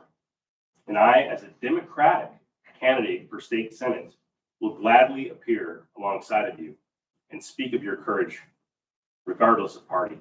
That's how seriously we take this. And that's how much we value elected officials who actually listen to their voters. Councilmember Stallman, welcome to the body. You're new. You were just appointed a few weeks ago to fill a vacancy. You didn't create this situation. And you don't carry the baggage of past decisions. That gives you something valuable, a clean slate and a clear choice. You've already filed to run for this seat, and that tells me you're serious about serving. The best way to start is by listening to the people you'll be asking to vote for you. 81% of them have spoken, and now 74% of the entire state agrees. We're offering you partnership. Stand with your constituents, and we'll tell people you had the integrity to do the right thing, even if it might have been easier to go along and get along. You don't owe anyone on this council your vote. You owe the people of DuBois County, and they've been clear. Councilmember Bogerl, I want to speak to you directly. You've been very thoughtful on this issue. At the November meeting, you told this council that the road would be something that I and my family members would have to cross every day. You said you feel we may be cut off from the rest of the county. You raised the concern that there's not even an option for an overpass on 164. Those are your words and they matter. I want to build on what you already know, because this project is personal for you, whether you fully reckon with it or not. You live near Celestine. You commute to Memorial Hospital in Jasper. If the Midstates corridor is built, you'll cross the J-turn on State Road 164 at least twice every workday. That's not hypothetical. That's your daily commute, made longer and more dangerous by a project that 81% of your constituents oppose and 74% of the state wants canceled. At minimum, that's 3 more minutes of driving every day. And once you count for traffic and backups at the J-turn, it'll likely be much more. When we talk about quality of life, and that phrase, it keeps coming up because it matters. This is what we mean. This project doesn't just threaten property and farmland. It threatens the daily experience of people living here. It changes your drive to work. And the people who designed it never measured what that costs people who actually live here. You wouldn't be stepping out alone. You'd be joining a majority of this council. This is your chance to show your constituents that when they speak, you listen. We'll be your advocates, not your opposition. Silence is a position, and your voters notice. I hope you'll let them see you choose their side. Councilmember Haas, you said it yourself at the November meeting. I'm totally against it. You said it would make it harder for the local citizens of the county. You pointed to safety concerns, the J-turns, the county roads being turned into dead ends, the impact on first responders. You were right then, and the numbers have only gotten stronger since. You were on this council when it approved the $1.75 million for the Tier 1 study. You've said publicly that the project has totally changed from what it was sold to begin with, and that takes honesty. Now I'm asking you to match that honesty with action. 81% of your constituents agree with you. 74% of the state agrees with you. Vote the way you've already spoken, and we will stand behind you. Councilmember Lewis, I know this is not a simple vote for you, and I want to be straightforward about that. You said publicly that you're looking for the softest financial landing for the county, and that you're not a fan of the route. You said there are too many disconnects. I heard you.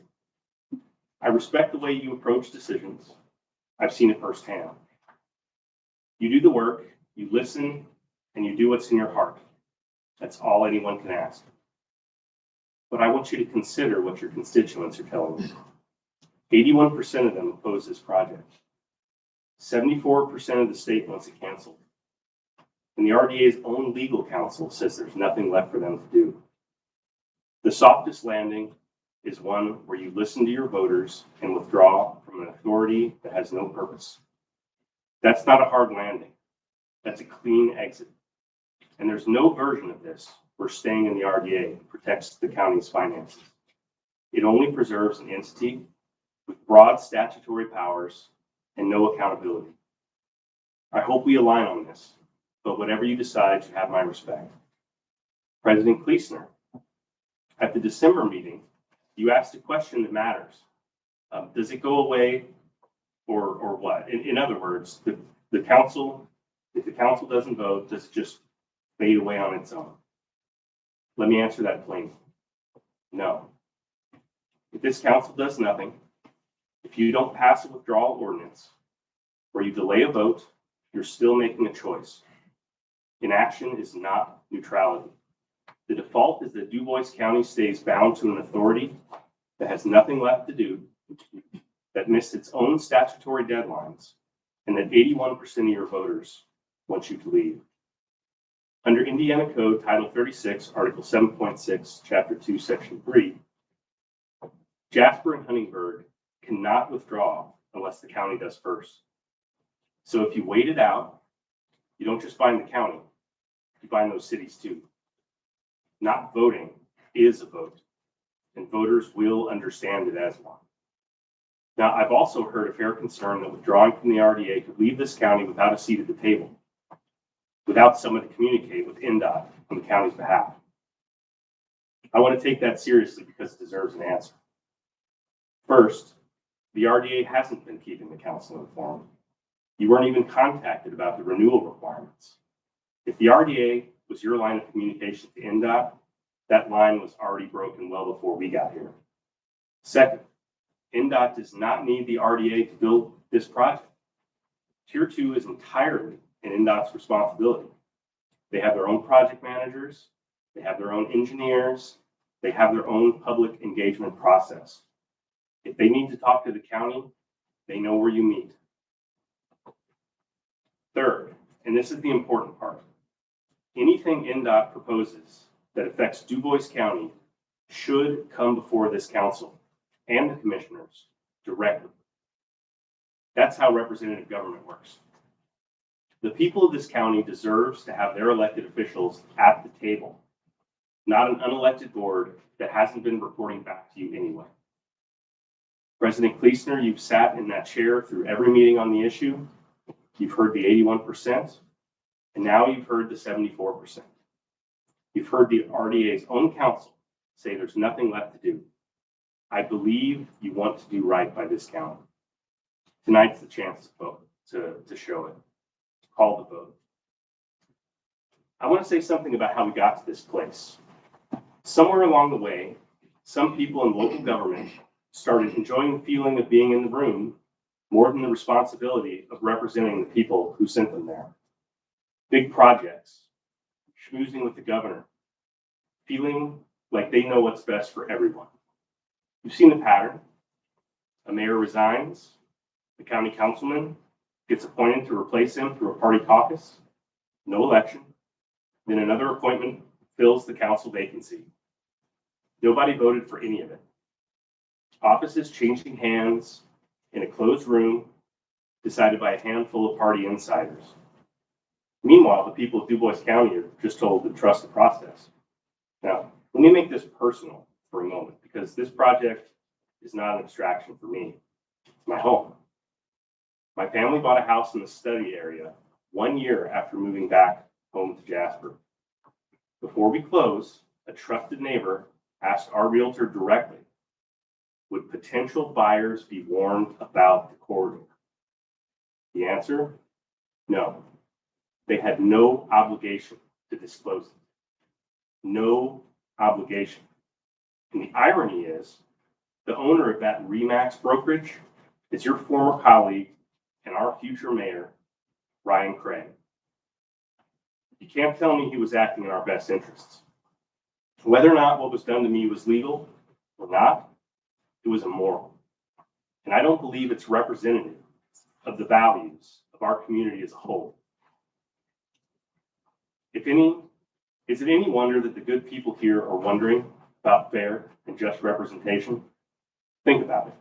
Families making the biggest financial decision of their lives in the shadow of a project that could take their property and nobody even mentions it. That's what happens when insiders decide they know what's best and the rest of us are just supposed to go along. That's what happened when the system rewards being in the room more than being accountable to the people outside it. But this is much bigger than just my home. Multiply my story by every landowner who couldn't refinance, couldn't sell, couldn't plan, couldn't sleep because a speculative project sat over their property like a lien no one voted for. Many of them, unlike myself, have deep generational connections to their land. That's why 81% matters. It's not just opposition, it's a verdict. It's the public saying, we see the pattern. We pay the price and we're done. And the people finally spoke. 81% of registered voters, loud enough that no one can pretend it's complicated anymore. That's accountability arriving late, but arriving all the same. Hank Minky's recent effort to rebrand a dying project as a corporate logistics opportunity only reinforces what people have sensed from the beginning. This has been driven more by inside influence than public need. I understand he's been convening business leaders to build a narrative about savings and trucks being diverted from local roads. I've heard talk of more private fundraising to offset local costs and keep the project alive. Whether or not that materializes, let me be clear about the principle. Public policy is not for sale. If the corridor, and by extension, the RDA, can't stand on transparent facts, public benefit, and voter consent, no amount of private money should be used to buy legitimacy, by silence, or by outcomes. You know what the people of DuBois County actually want? They want you to fix the problems that affect their daily lives. The stoplights on the north side of Jasper between the police posts and Walmart that back up every day. The congestion between Jasper and Huntingburg on US 231. Those are problems we can fix with targeted, affordable improvement that people will notice immediately. And more than that, people want to preserve what makes this county worth living in. The quiet roads, the farmland, the sense of community, the quality of life that generations of families have built here. The Midstates corridor doesn't protect any of that. It threatens it. And the people who would pay the price are not the people who stand to profit. The Midstates corridor doesn't solve the problems people actually have. But withdrawing from a purposeless RDA and redirecting your attention to the real needs of the people, that's government. That's what representation looks like. I have something for you tonight.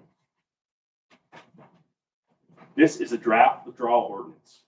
It follows Indiana Code Title 36, Article 7.6, Chapter 2, Section 5, exactly.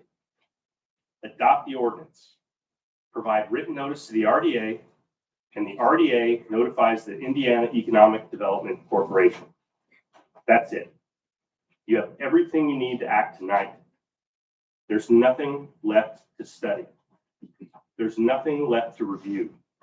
The RDA's own people told you that. I'm asking for a vote, a recorded roll call vote. Let every member of this council go on the record so voters know exactly where you stand. If any member of this council can explain to me why you should vote against 81% of your constituents and now 74% of the state, I'd be grateful to hear it. I mean that, because I've been at this for a while and I still can't figure it out. Do you not believe the polls? Then commission your own. We paid for ours with donations from individual citizens. You have the county's resources. Do you think you know better? Then say so. Own it. Tell 4 out of 5 of your neighbors that you know what's best for them, and tell 3 out of 4 Hoosiers that you know better than they do. Because that's what a no vote means, or postponing a vote means tonight. It means I heard you and I chose to ignore you. I'm part of a movement that is never going to stop. It's not a threat. It's just a fact of life in Du Bois County now. If you vote yes tonight, we can work together. We can fix real problems. We move on. If you don't, we're still here at every meeting, in every district, talking to your voters. Not because we're vindictive, but because this is personal for us. This is about our homes. It's about our families. It's about our county and our quality of life. We're not going anywhere. Even Commissioner Blessinger is questioning whether this RDA should continue. The Republican chair of the Indiana House Transportation Committee thinks spending $1 billion on this while killing over 400 other projects is unconscionable. Legislation to end the corridor's funding could pass within days, and now 74% of Indiana voters are standing with us. The ground is shifted, and you can feel it. Pass the ordinance. Withdraw from the RDA. Stand with Doug and Alex. Stand with 81% of your constituents, and stand with 74% of Indiana. And then let's get to work on what really matters to the citizens of this county. Thank you. Does anyone have any questions? All this. Of the ordinance, yes, sir. There's not a whole lot of room on this podium, so it got buried just a little bit. You'll find that it looks eerily similar to the original ordinance to state the RDA in the first place. A copy of the format. Thank you, and thank you for our presentation. Thank you, sir.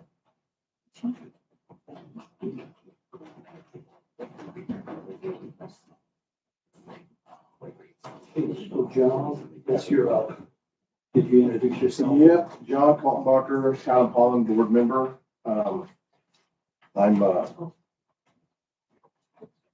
know if I need to tell you a little bit more about me. I'm retired Army, and I believe in a few things. First thing, as a good Army instructor, you always have what? Handouts. So I've got some handouts for you. If I was Marine, you get some crayons with it. Around, make sure nobody just. What I'm handing out here is just a pamphlet about the best unit, and then some questions that we presented to AES. And a December town meeting, and then also the last as they said, science fair. And the reason why I'm handing these out to you is it kind of shows you where we're kind of at on the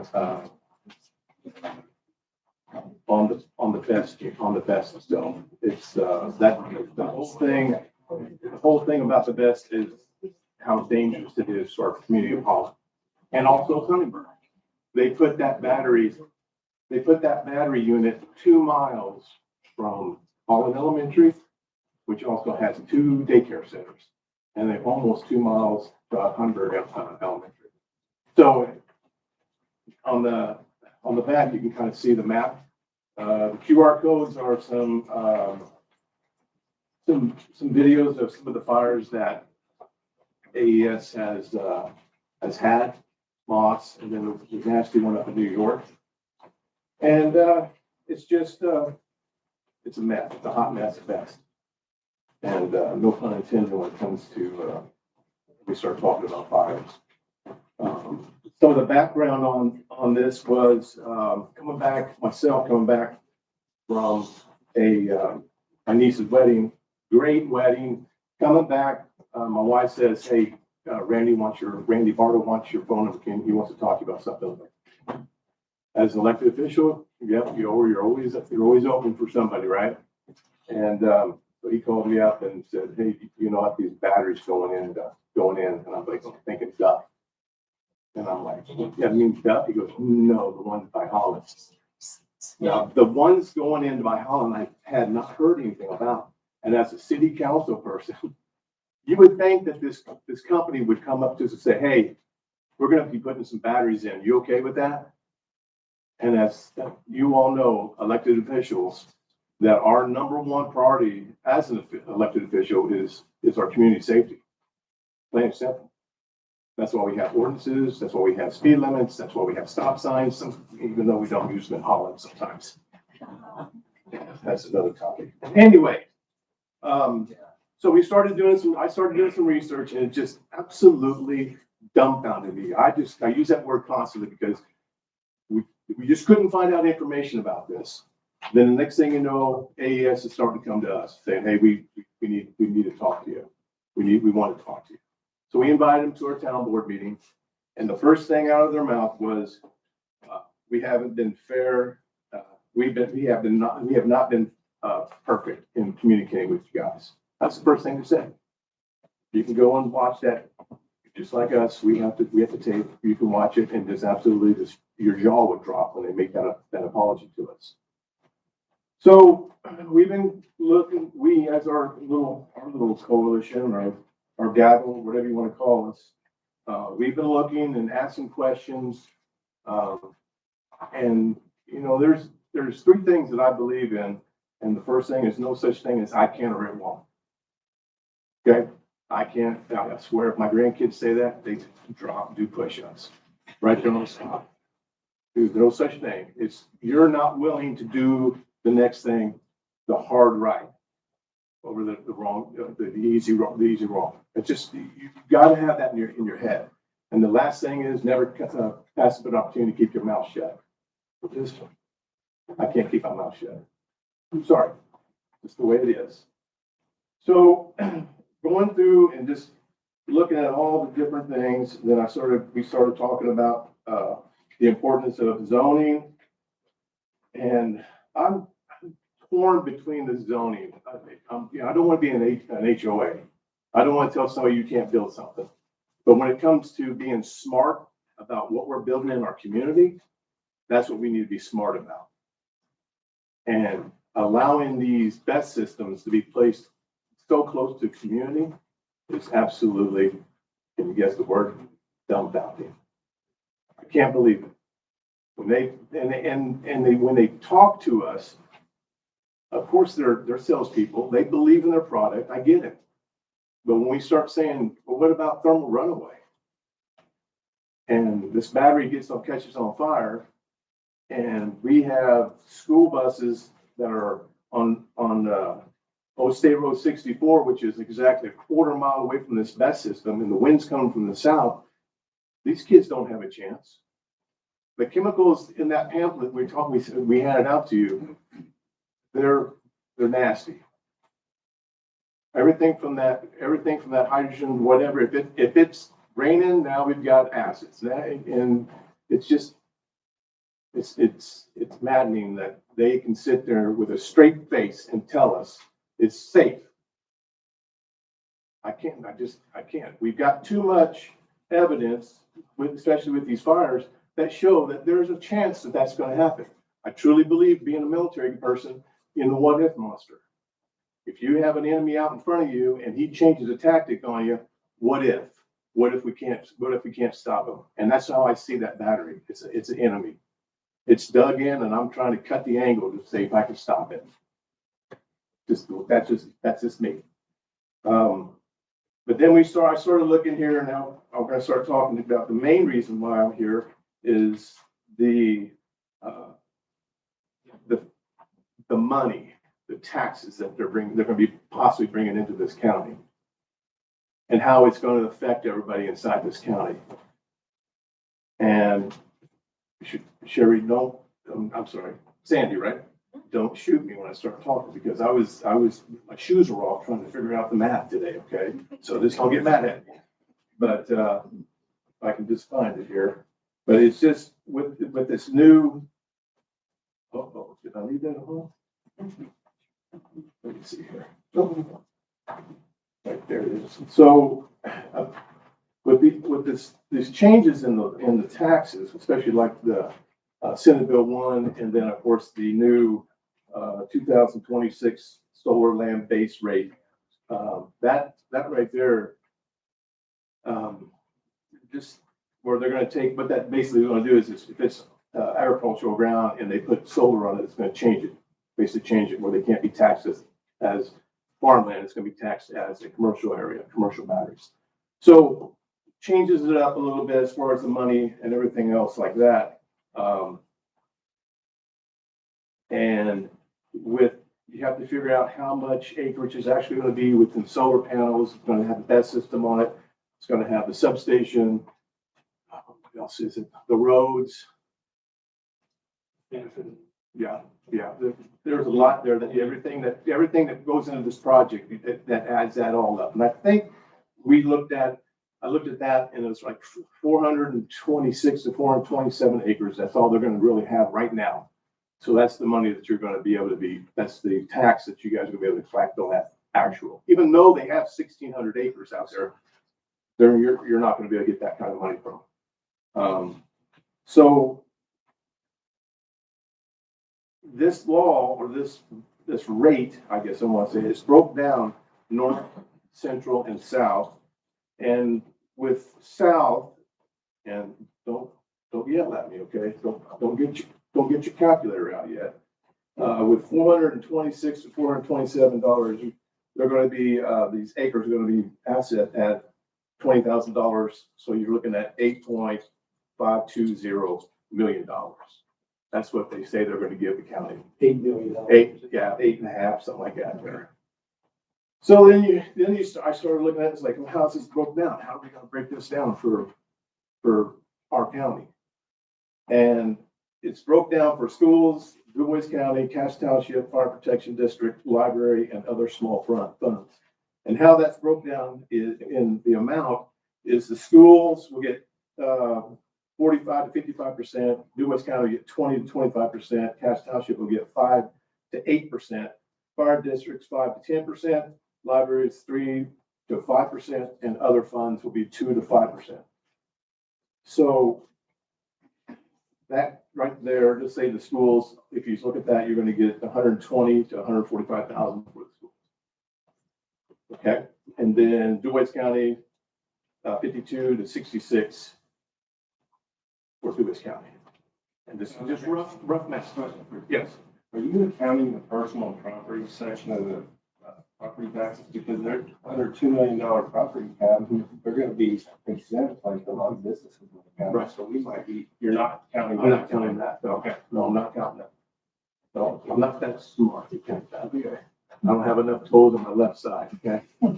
But anyway, basically how this is breaking down is just that the amount of money that Du Bois County is going to get doesn't add up to that 8.5 million. where's this money going? Simple question, where's it going? I can't figure it out. Well, maybe we could go to the grind and have a coffee and figure it out there. I don't know. But, there's a lot of money that I can't figure out where it's gonna be at. I mean, if you're looking at this, we're probably not even, I didn't add that up, but we're probably not even $300,000 to $400,000 is where I'm standing from the tax, the property taxes. So. I mean, I really. Are they giving them caps? Well, that's another thing. You read my note, did you read my note? That's the next thing I was gonna talk about, is the caps.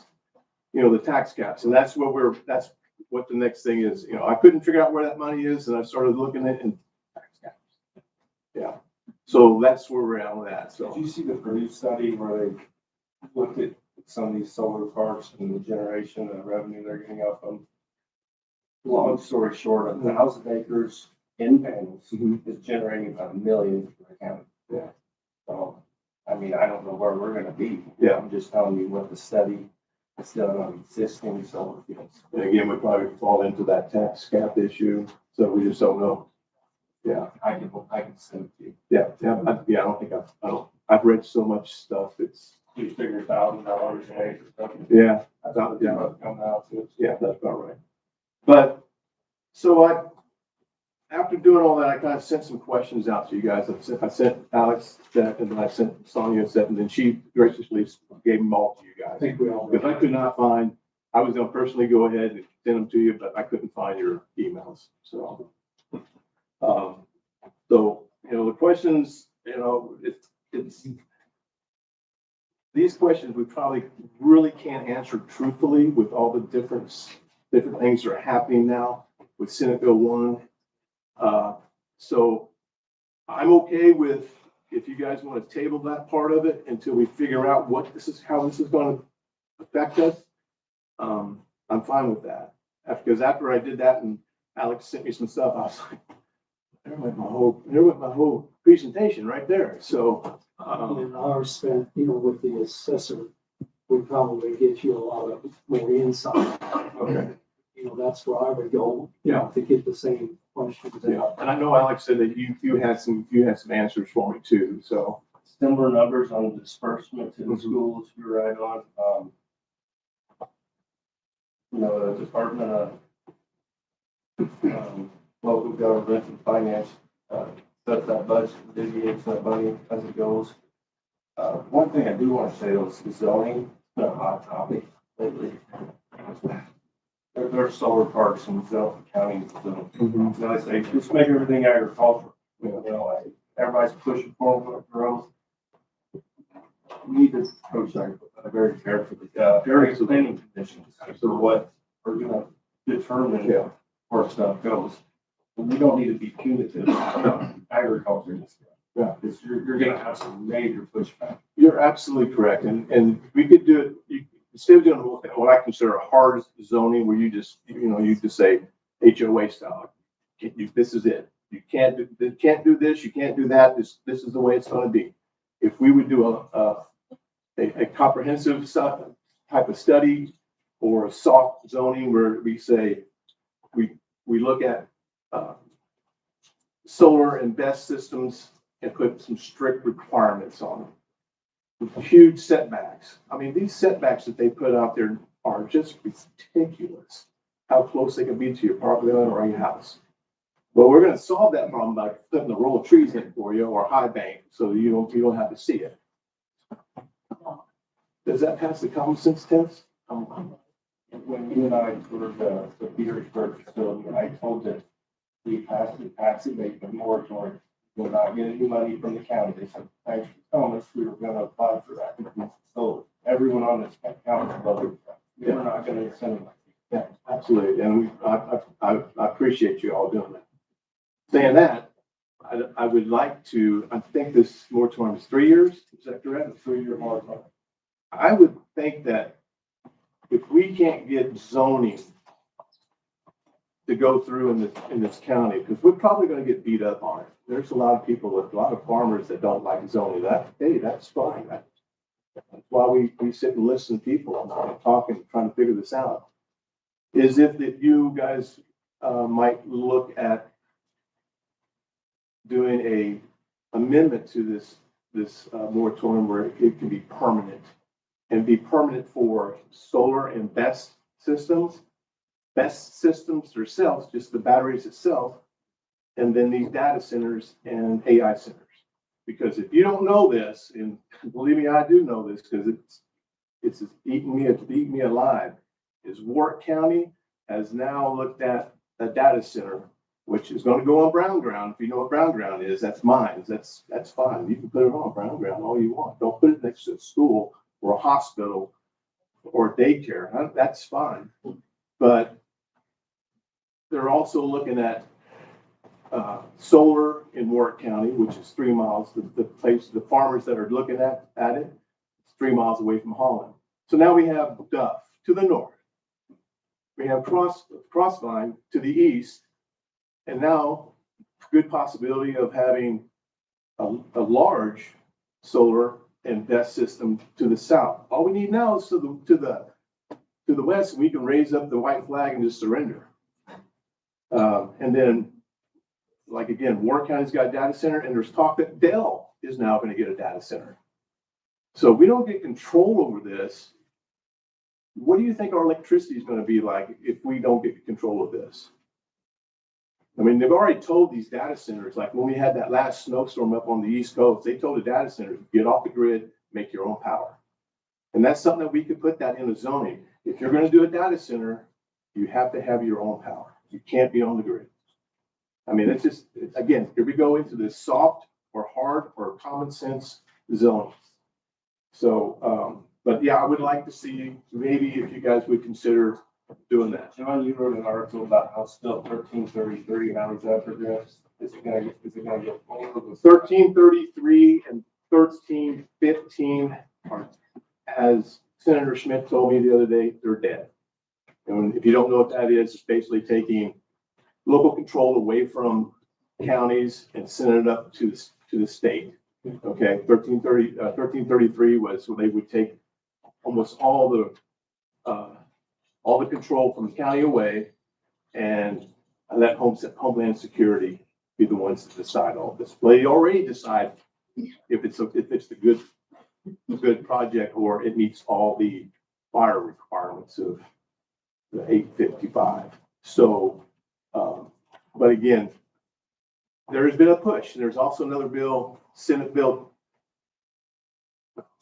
270, that is kind of doing the same thing, trying to take local control away from the counties and allowing the people up in Indianapolis to make decisions for us. So I think Senator Schmidt is saying that he's on top of it, and we did do a timeline to him about a few things. Hopefully he can get some other people up here so they know, go know for him. John, one thing, we're in the middle of a comprehensive plan right now, and zoning is a big part of it. Yeah. I think we need input from people like you and people, a lot of, I think, farmers, because last time they had, I agree, my memory serves me right, I guess I should say, the farmers are the ones that did not want something. Right. And I mean, they kind of were outspoken. Yep. So I mean, I think we really, if you got input or anyone in here has input in that, we need to, I'd like to hear it, or, this. I appreciate that. I, during the commissioners meeting, have told them numerous times when we start talking about zoning, I'm more than willing to help them out. I mean, I don't consider myself a very smart man, but when it comes to common sense and listening to people, I try to do my best. Right. And I was still in the military when Holland tried to do a zoning, and I can remember coming home and people were like, do you know about this? I'm like, nah, I'm in the military. I don't, just give me a gun and let me run. I don't care, And they started on me, and I was like, they wanted me to make a decision right there. I'm like, no, I can't do that. I want to hear both sides of the issues. But now what I find ironic is the people that absolutely raise Cain at these zoning meetings are the ones that raising Cain about the best system. And if they would have had the crystal ball and seen what the future is going to bring to them, they would probably said, Holland, we need zoning, because we would have been able to control that best system. They would have been coming to us and asking questions and asking permission and things, but you know, it's one of those things you just don't know. And two things, you know, the EMA director, you know, emergency Yeah. management. I mean, I think you need to discuss this. I have. With her, you probably have.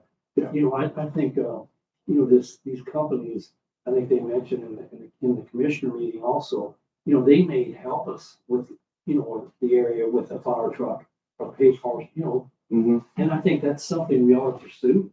Well, that's one thing I disagree, because every community needs to have a good working equipment. And I see your point on that.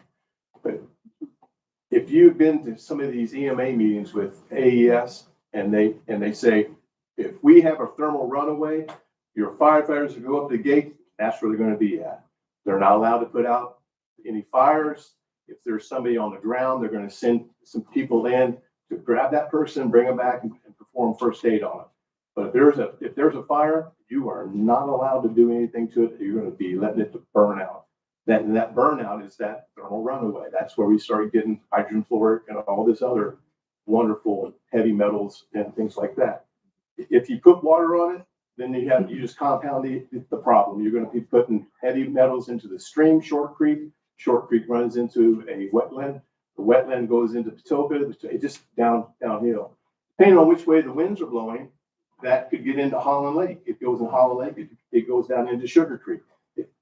Well, I don't think you're correct with the water, but I thought that when you went to this, to visit the site there, they got self-contained use gases or whatever. So if they run you a check tomorrow, you and Melanie, where do you want the money to go? Oh, we'd be doing water projects. But the problem, Mike, I talked about this, I don't know that they're gonna, if we can rob Peter to pay Paul, you get the money for a truck you need, and you know, you have that money available for the water, because I know that. I don't see, so here's another way to look at it.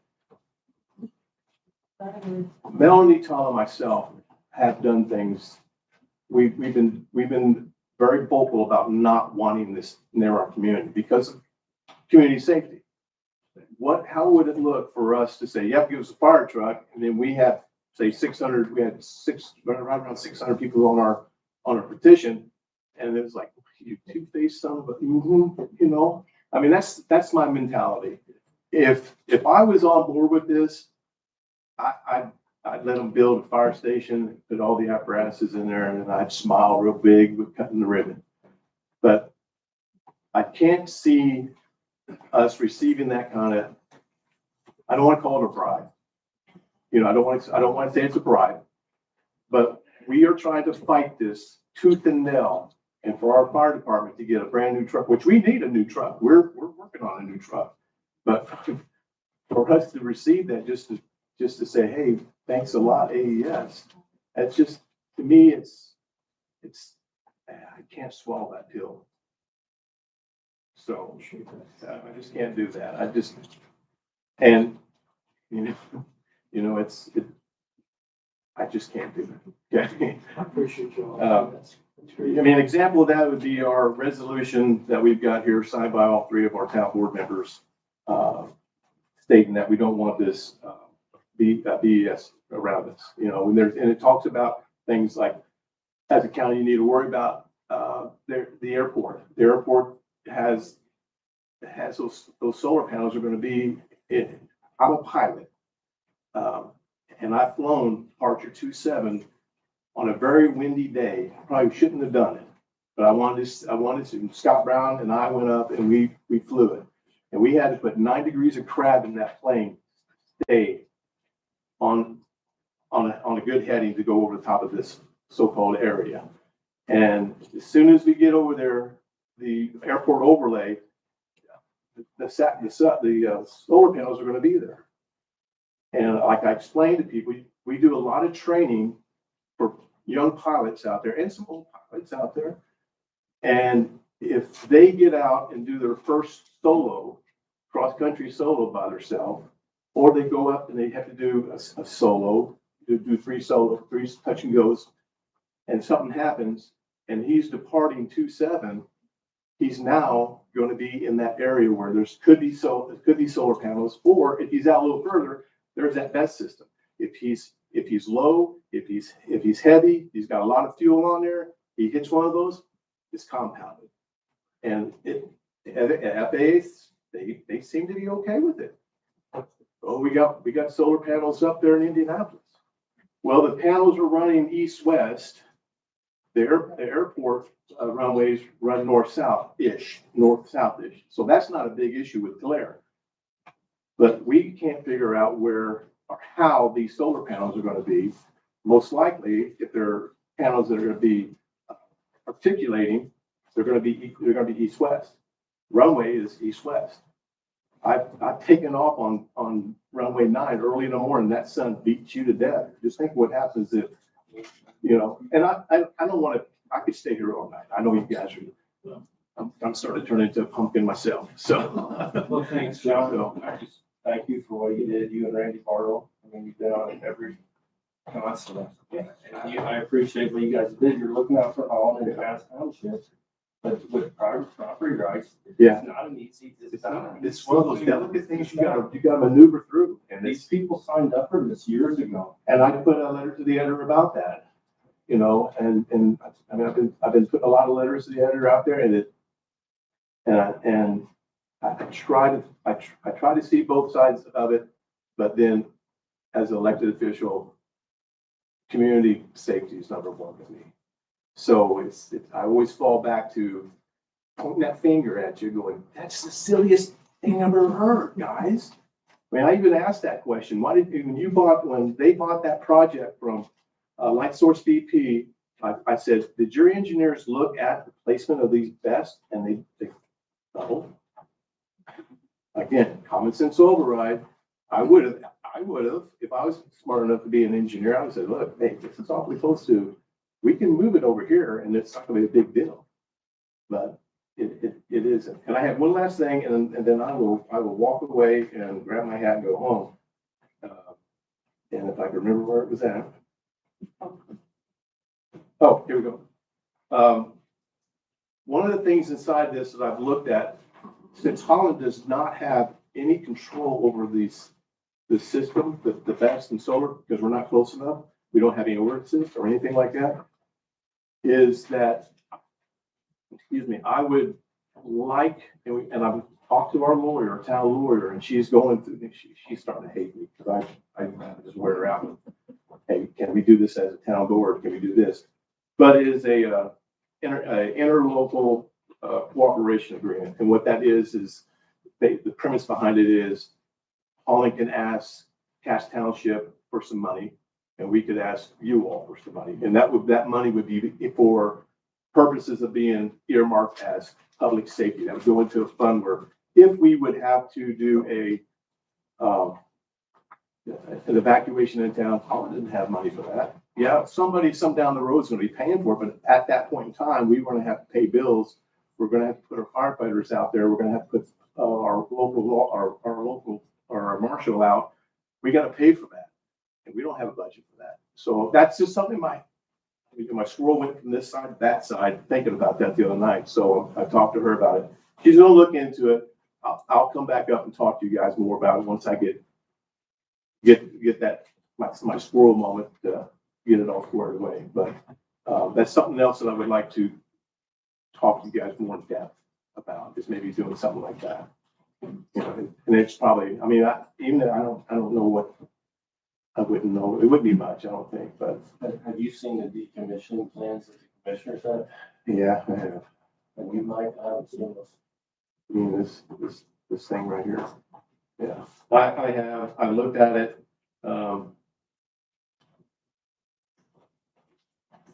That's another topic, and I know everybody wants to go home. So.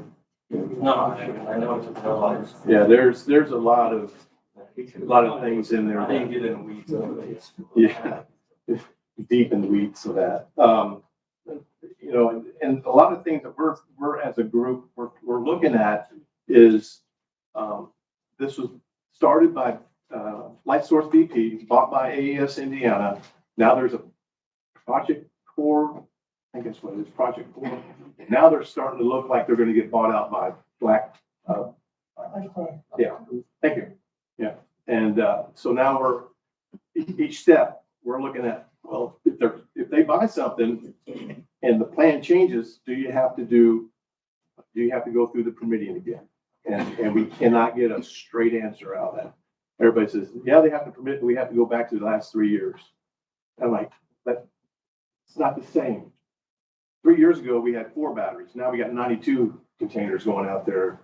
It's not the same animal. So how can you evaluate this the same way as it was? So we're working on that too, and I don't know. I don't know. That's not all I can say. I don't know. Well, thank you, John. And A lot of this is out of our control. I have, but Because the commissioner, we're the fiscal audit. you are, and that's why I came here. I came here. The premise behind it was to talk to you guys about tax. And then Alex threw a curveball at me and Senate Bill 1, and You know, I mean, there's a lot up in the area. it's like, you ask mom one thing and she says no, and dad says yes. You just don't know which way you're gonna go with it, so. I appreciate you guys. And if you want to talk to me, certainly call down at the town hall. Katrina, she's got my cell number. Feel free to. Okay. So, all right. Thank you guys. Thanks, John.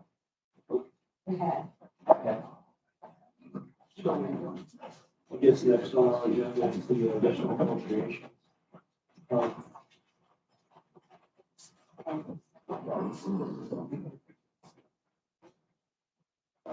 Okay, last month Judge Burkamp was here talking about CASA match, the CASA person. Yes. I had to break it into 2 spots. In the general fund, we'd have to do the CASA match in circuit court of $5,201. And then we would take that match and put it in our CASA fund where we'd actually pay the person at the end of the year with the salary and then the benefits. So that's why I have it in 2 different places here. So first would be the general fund, then. $5,201. So any questions on that? I think it's pretty well explained. So I'll entertain a motion to approve that 52. I'll move. Motion, may I have a second? Alex is second. Further discussion? Otherwise, all in favor, say aye. Aye. Anyone opposed? And I'm gonna piggyback that with the CASA fund for the part-time case manager. The salary that they needed for the last 3 months would be $4,831.40, with benefits being $369.60, Same deal. which equals $5,201. Entertain motion to approve that. On CASA. So Michael has made a motion, may I have a second? second. Doug is seconded. Further discussion? Otherwise, all in favor, say aye. Aye. Anyone opposed?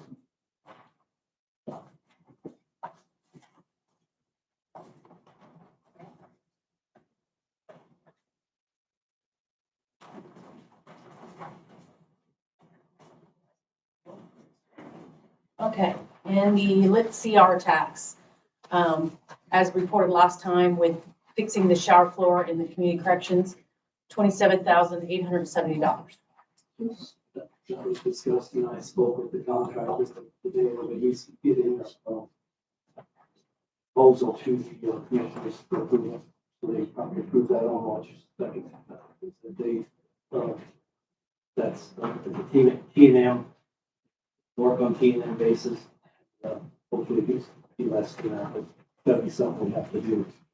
So I'll entertain a motion to approve that $27,870. Okay.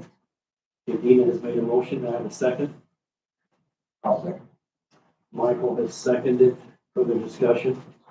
Otherwise, all in favor, say aye. Aye. Anyone opposed?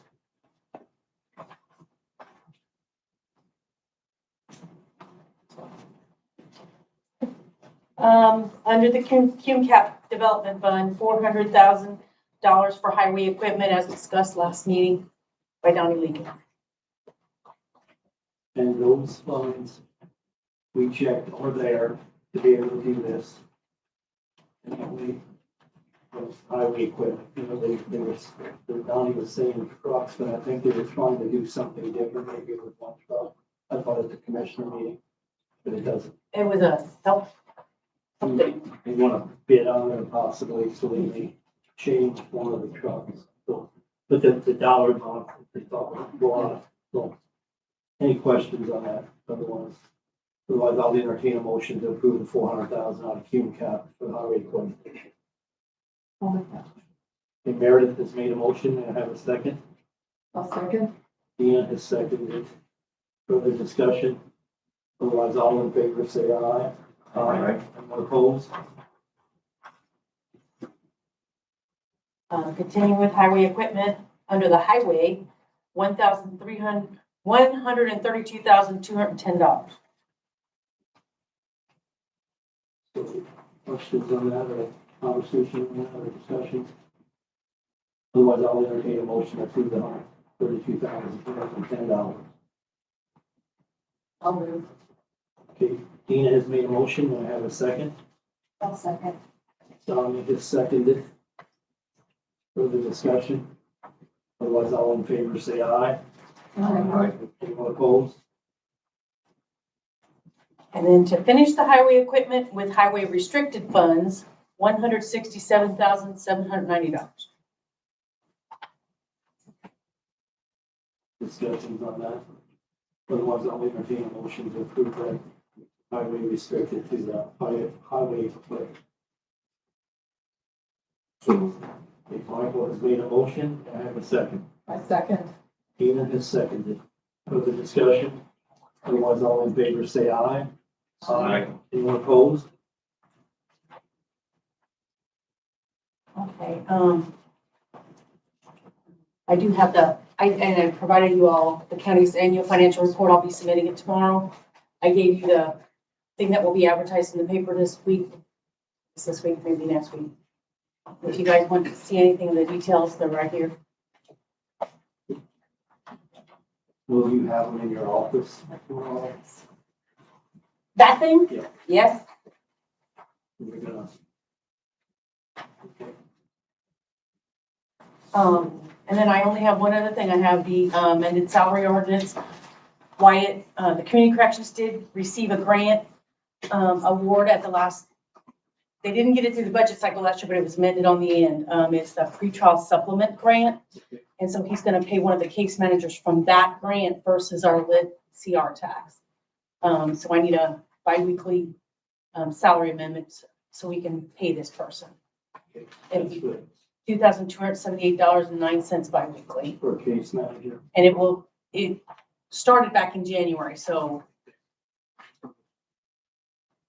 So 1,200. 227809. So I'll entertain a motion for the $2,278.09 bi-weekly for case manager. I'll second. Meredith has made a motion. Doug has seconded. Further discussion? Otherwise, all in favor, say aye. Aye. Anyone opposed?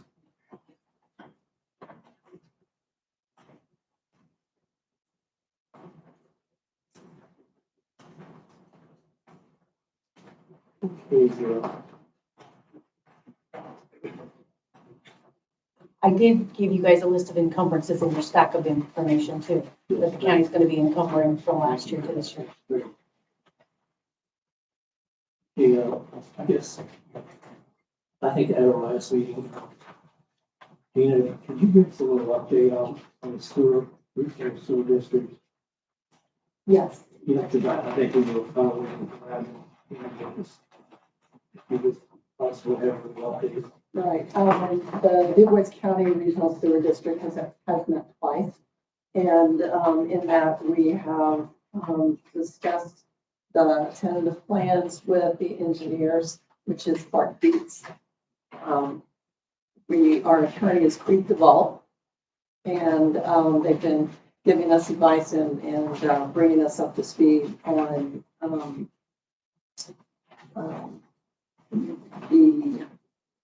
sorry, it's late. They've been bringing us up to speed on the organization of our regional sewer district, and that is the Hayesville Sewer Project. So I've been expending quite a lot of time there, trying to forward that project. For those that may be hearing about this for the first time, and I hope you're not, it's been recorded for decades that the Hayesville area there has tested high by IDEM and E. coli. So it's been a struggle. The county several years ago had entered into an agreement with Clark Dietz on the engineering, and has repeatedly every year put in for grants.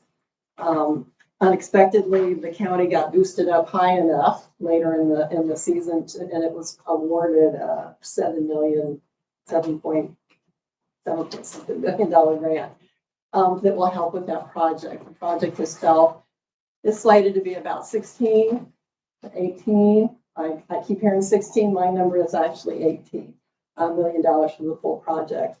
The flow would go from Hayesville and it would feed into the city of Jasper's septic system. There are several projects that are underway or that have been identified, and that one took priority from the rural sewer district standard when IDEM sanctioned the board. So where we are on that is we're undergoing some financial reviews in conjunction with the city of Jasper. They've been running financials as well.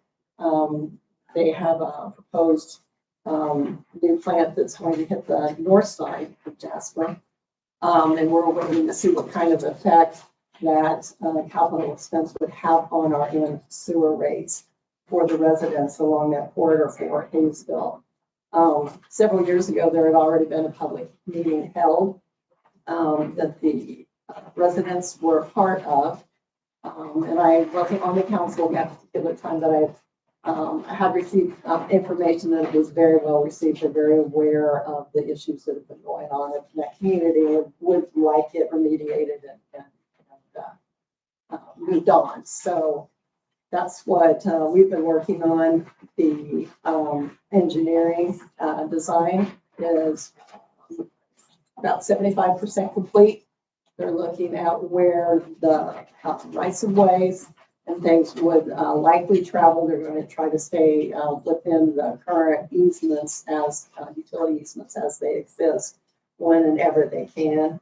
Once they get things assembled a little bit better, we'll have some opportunity to again engage the public and let them know, where this can take place. And so there will be more public engagement on that. There's nothing that's been committed at this point. We still have some funding that we need to raise in order to make that project come into fruition. But there's been good traction on that. And we're continuing to look for some additional monies. We've engaged Region 15 to be looking at things. Du Bois Strong will be talking to again, and some other agencies that we are forwarding this as well. At our next meeting over at Town Holland, it's on the agenda, and we'll be talking again about the plight that you have, with your sewer system, and I understand that need. So at this point, right, while we're still trying to get more legs under the Hayesville Sewer Project, I already earlier this year had a conversation, or last year I should say, with Mayor Elkins, because I had heard that would have been next up, I think, on the project, and it's been mentioned. So I sat down with him and we looked at the mapping and kind of identified a couple of routes that, it could possibly take. But I understand, when we looked at it, they do have the capacity to take that flow as well. So that's something that we will hope you can get on our radar for the regional sewer district and be aware. Oh, we'll be there. Right.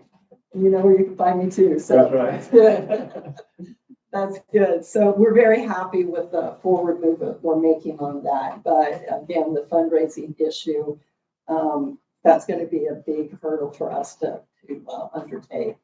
But we have some ideas under our belt, and that's where we'll be headed. So I'll pass the hat. I'm not beneath me to pass the hat and take donations either. We'll figure out, Sandy, what to do with them, right? Thank you. Just an update, I think, should go meetable. Regional School District Board is now formed, and that was why we get dedicated some money to get that thing out. Right. I think, does anyone else have anything they want to present? Otherwise, I guess I'm gonna get to this, withdrawal, or, Brad, that you presented. At our last meeting, we decided that we would hear things out tonight and vote on this on March 30th meeting. And I think I'm gonna stick with that. I would like to have our county attorney look at this and make changes if whatever we have to do. Either way, but I just don't think it's responsible to ask the council to approve something that they haven't technically seen and reviewed it. I just think that's the proper thing to do. So, you're all I think welcome. we should probably say we've talked enough about this, and then I think we should at least let them know where we stand, at least as far as either staying in it or getting out of it. I think it's been a while talking about this. So I think we need to start pushing it and moving it forward. I think Brad has said, who he thinks, or, we think we kind of know, we probably have a majority here. I would like to hear, I think there's people wanting to talk here yet tonight, and I'd like to hear what their comments are before, they were put in that position. So that's my, and I think that's what I'm gonna stick by. I think we come back here on the 30th and we make a decision on March 30th and then go from there. So again, nothing that I don't, you've got a lot of work in this, and I think we need to turn this over. Oh, no, I never expected you to sign it back. So we will, that's my call. Still, I guess the public comment period is where we're at. I gotta get the list, or could somebody bring it up here to me? It should be on.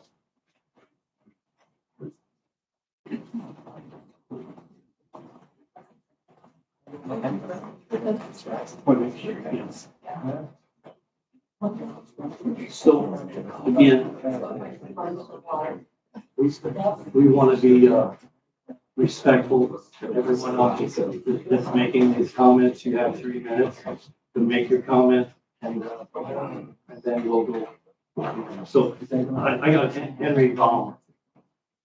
Do you still want to speak? Henry, I didn't know that. I didn't know it would be you. My name is Henry. I go to South Middle School. Hold on just a moment. Hold on just a moment. When they come up to speak, could they please give their address so we know where they live? Thank you. My address is 4737 Holland Road East. I go to Southbridge Middle School and I'm in 7th grade. This is about stopping the Mid-State Corridor. I don't think that we should build the Mid-State Corridor for many reasons. The cost of this project for our area will be $47 billion per mile with 54-mile route. That comes to about $3 billion just to save 35 minutes driving north or south. This cost is just to build the road. You still need to buy the houses and land that the road will destroy. When you're building the Mid-State Corridor, you will be taking farmland that has been in families for generations. The road will take approximately 1,400 to 1,800 acres of land, farmland, along with many homes and businesses. It could also take 2 of my great-great-aunts' homes. Even if the government pays market value for their properties, where will they go? how will they find the same amount of farmland to restart their business and build a new home? This road will be very dangerous to cross. The traffic will be moving faster. The J-turns make it hard to maneuver. My dad works in Vernon and he'll have to cross the road twice every day to get to and from work. I would also like to mention that my siblings and I will have to cross this road every day to get to school with the chance of getting into a wreck. I don't know what is happening to the nice quiet community that I live in. We now have solar panels popping up, battery farms being installed, and the Mid-State corridor being built. The rural setting that we love in DuBois County is being destroyed. These are just a few reasons why they should not build the Mid-State corridor. Thank you.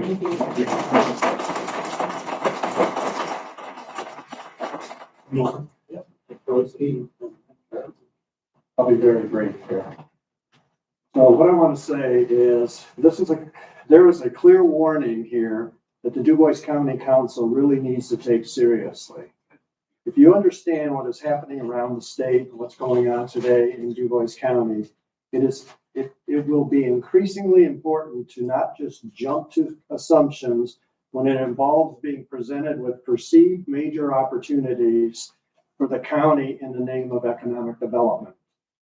This is not only about the costly and destructive Midstates corridor, but also includes overzealous companies wanting to profit by putting in more solar farms on prime agriculture land without the county vetting out the impact on residential areas and schools before any commitments are ever made.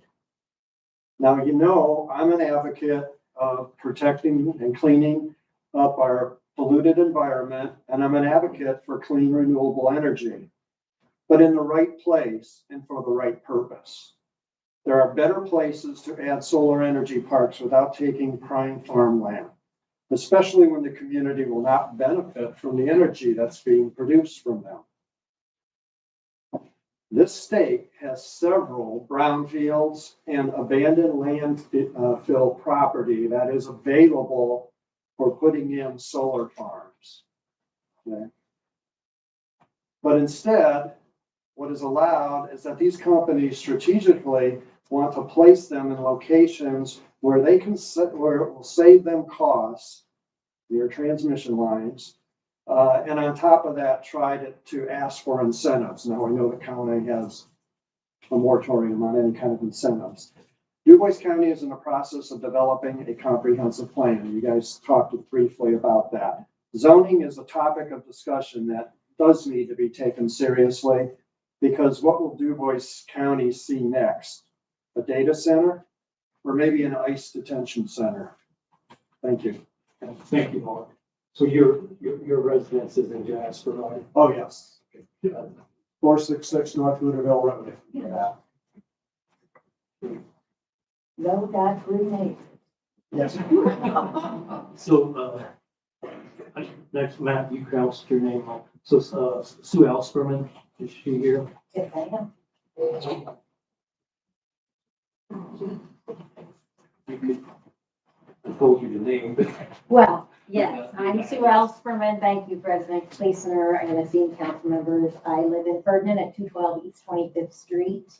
And I was appointed by this body and others to serve on the Midstates corridor 8 years ago. I got a phone call from then Mayor Denny Spinner asking me if I would be willing to serve on the RDA, and it's been a privilege to do that because I care about DuBois County just as you do, and just as everybody here cares about the prosperity and the quality of life that we share in this county. The thing that's unique to me that is in 2013, then Governor Pence appointed me when I was Lieutenant Governor as the co-chair of the Indiana Blue Ribbon Panel on Transportation Infrastructure. And our sole goal was to bring business and civic leaders together to prioritize projects, transportation projects for Indiana for the next 10 years forward.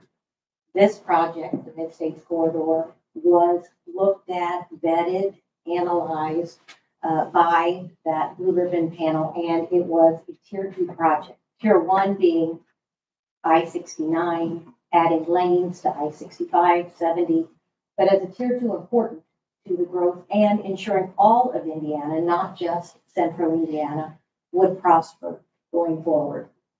What I would say is 10 years ago, when that study was done, there was no opposition to the Midstates corridor. Not a single comment did I get as Lieutenant Governor, or did we get to the studies. And likewise, as I was appointed to the RDA, there was no opposition to a Midstates corridor RDA being formed at the time. Conceptually, I believe that we as citizens do support better roads, less congestion, safer, faster travel. I think that's something that we all want. It was really when that tier one study began to map the route that the opposition began to emerge. And I get it. I understand. And it's hard to affect or impact even an acre or even a single property. I get all that. It is difficult. So I'm going to just say this.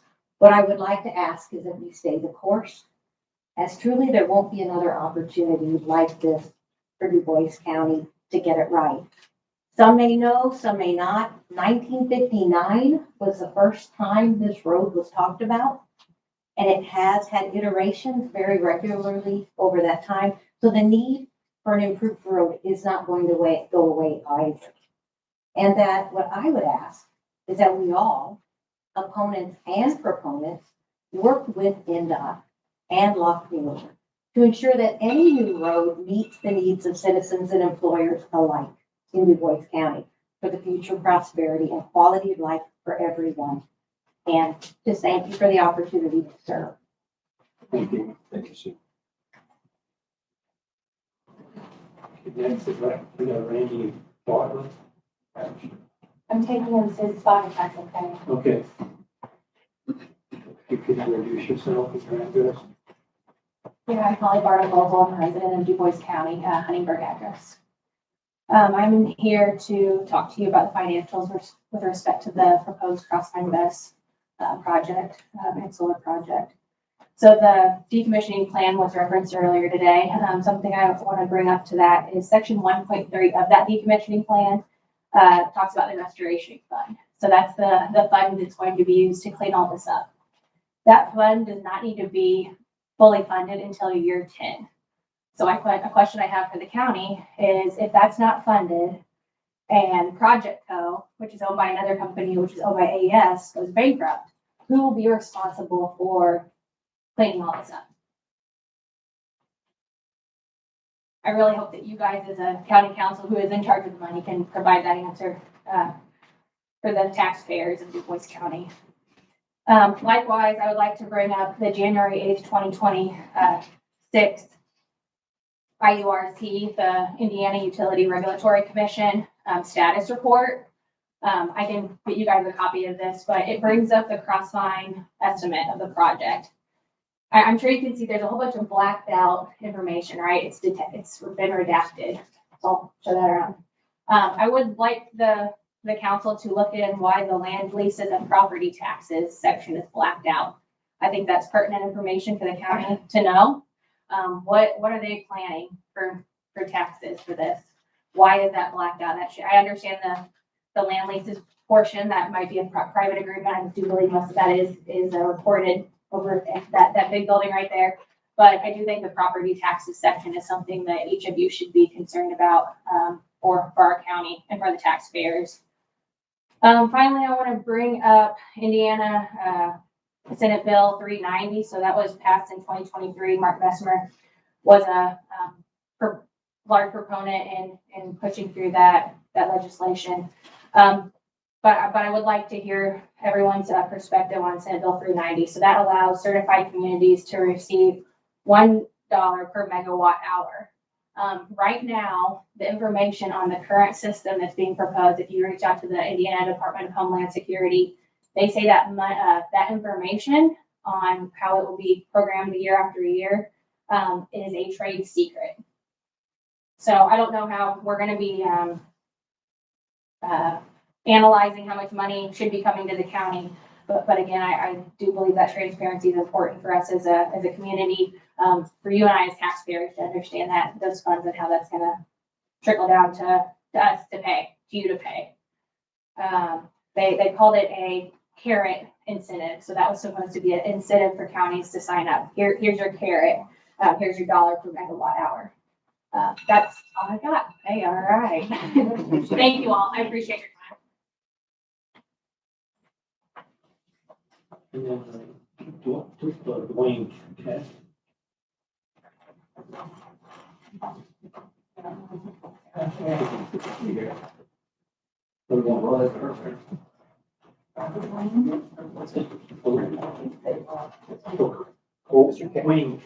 Dwayne, AECK. Otherwise, let's go on to signature.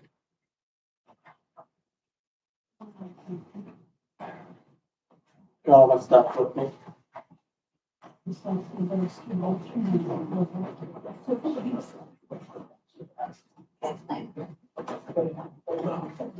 Gonna give you guys each one of these.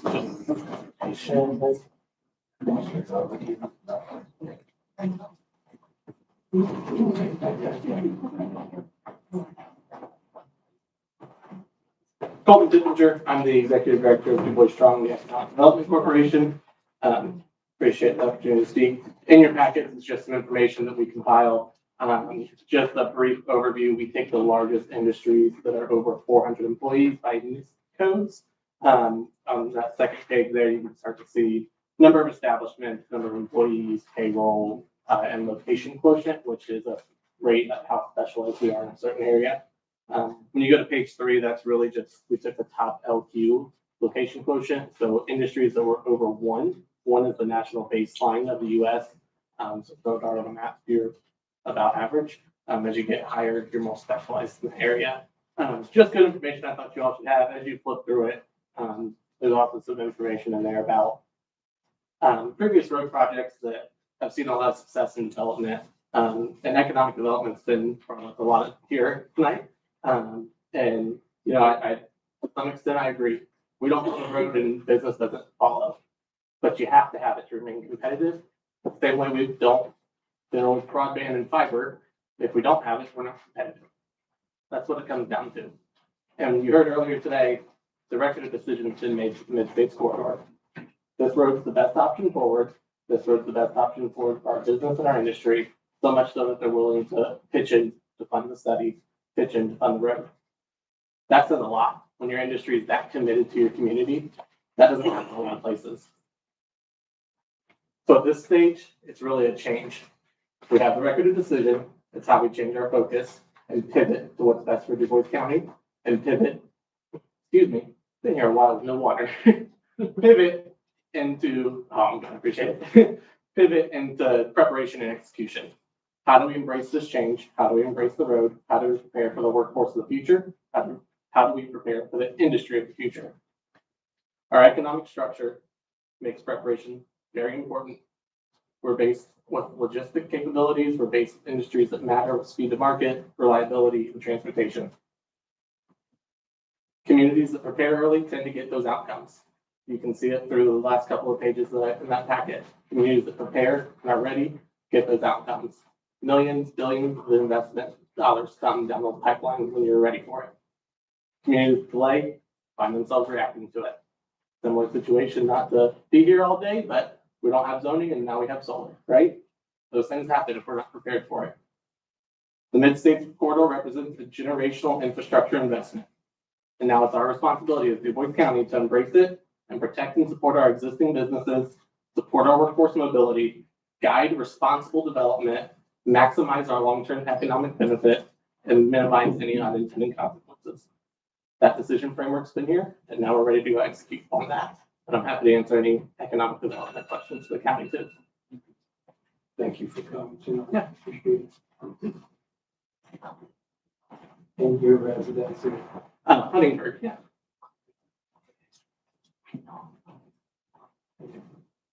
Mark, interview. Sorry, you're new. Sorry. When do you do that too? I'm Mark Schrader, west of Ireland, 1926, Washington West. I'll be very brief. You all heard more than enough from me at the December meeting for Mr. Stallman. I'm chair of the RDA. And what you heard earlier, you heard a comment that we're done as the RDA. We're really not done. This is part of what I shared with the rest of the council in December. When we were appointed, we were each asked by elected officials to stay. And the charge that we were given was to help facilitate the completion of a study that would determine the best alternative for improved north-south connectivity. And the tier 1 portion of this is done, but the tier 2 portion, which affects Du Bois County, won't be completed, which you heard from NDOT. I think this fall, there will be the draft study, and the final study won't be completed until December or summer of 2027.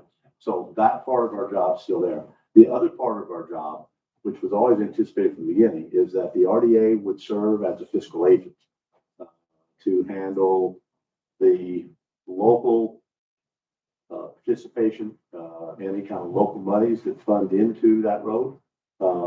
Initially, half came from the government, half came from the private sector for the initial thing. We do anticipate, NDOT is looking for local money. We've told them, they've heard, they said it tonight, not looking for any from the governmental entities, but they are still looking for local money from the private sector. And there is a role that someone will have to play on that. So I wanted just to clarify that one point. Second point that I'll make, because I feel I have to, I said at the December meeting that those of us on the RDA board, we've been attacked, we've had our character attacked, it continued again tonight. And the only thing we're guilty of is we said yes when an elected official called us to work towards something that we believe is in the best, greater interest of the majority of the citizens. I do need to clarify, I feel like I have to clarify something that Mr. McCauley said. He quoted me as saying something that is not very often in my vocabulary. I remember the conversation. It was after a RDA board meeting. It was between Mr. Norwitowski and myself. After Mr. McCauley had gone off on a tangent prior, we had a discussion. I was upset then, I'm upset now. But I did not use the word that he said. I believe the adjective I used was worthless, and I stand by that.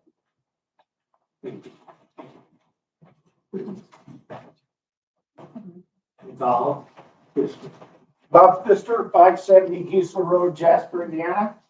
Tanya, hello. Alex, Meredith, Michael, I know you the least, but I do know Dina and Doug. I like y'all, but that has nothing to do with this.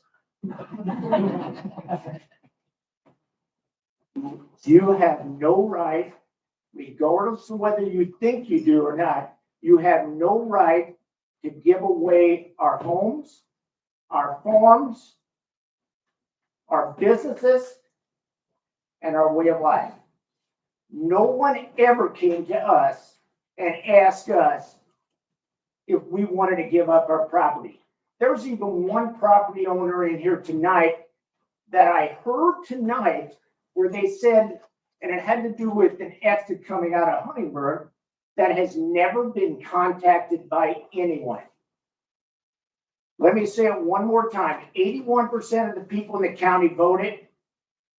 Do not come up to Bob Pfister and say, hey, Bob, sorry, we took your property. Hope things are going well for you. Because the answer will be, things are not going well for me because you gave away my farm. Do a straw vote tonight. Tell us what you think about the RDA. I'm not up here. I'm not paid.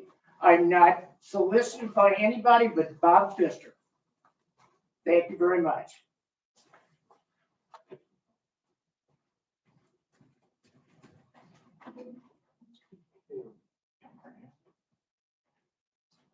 I think that's all the speaker list I had. So, Everybody put my name down. you want to speak? Like I had asked to be called in time. Yeah, I did. I'm sorry. I do have another. Go ahead. My name is Melanie Baird. I'm on the town council of Holland. I live in Holland. Yes. Just gotta mention a few things. Midstates corridor, I do not think we can afford it. I don't think anybody here knows we can afford it, whether we get private money or not. And it does take away from the plain downtown businesses because they're gonna go around us. And there's many other towns you can look at. Casey, Illinois is one of them. They had to create their own best of everything, just so they could get people in there. On the AES, check with the other states. They're all backing down now. They don't want it near them. I mean, there's been several up on the news this last couple of weeks that are saying, no, I don't want this battery stuff. I don't want the data centers. It's coming too close. So check with the other states. There's a lot of them that said it, not just us. The RDA, I think they've done what they're supposed to do, and I do think it's time to dissolve them. The rural sewer district, yeah, I really think Holland ought to have a seat at that. Yeah, very much so, because the people that are we have a sewer system that works, that it is failing. And we've done a study with Commonwealth, we know how much it's gonna cost, but I still think we should have a seat at the table. Because we still are growing, and we have to have sewer, and ways to get rid of it, in a sewer highway, if you wanna call it, just to help out us too. So, yes, we want to see it. Melanie, you were, when I appointed to the sewer district 2 years ago, why did that not go through? Wasn't there some? Yes, I asked to be on the sewer district, and I said yes, even though I'm a very busy person, work full-time, take care of my mom, parks number one. But, I was told that since we had a functioning system, I was not allowed to be on the board. So, yeah, it might be functioning, but it's failing, and I think that's what this is about, a failing sewers that are high need coal, that are fighting it every day. So we should have a seat at the table, at least they'll comment.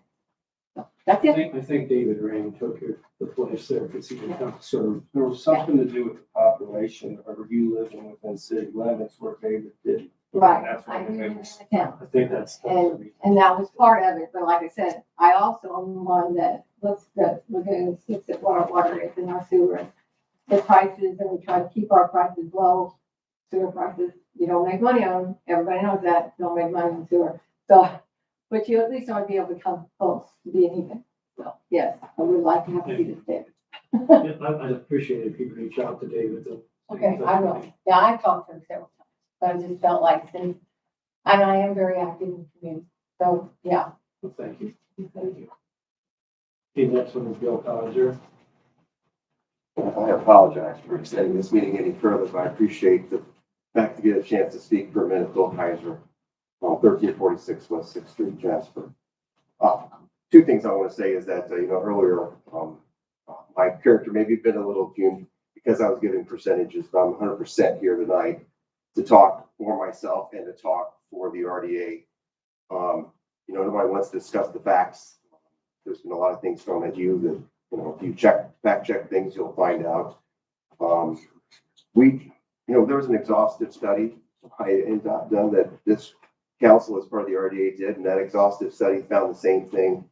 That was 25 years ago, that we need a different road. That's the plain facts of that piece of that. So a 4-lane road that goes around the city, through our county. That's the same story. Nothing's changed in 25 years. The RDA statute with respect to the renewal membership, there's been a lot of questions about that. I understand it is a little bit vague, but to be clear, that provision with respect to your membership in the RDA is a statute that allows you to make a decision whether you want to go in or not.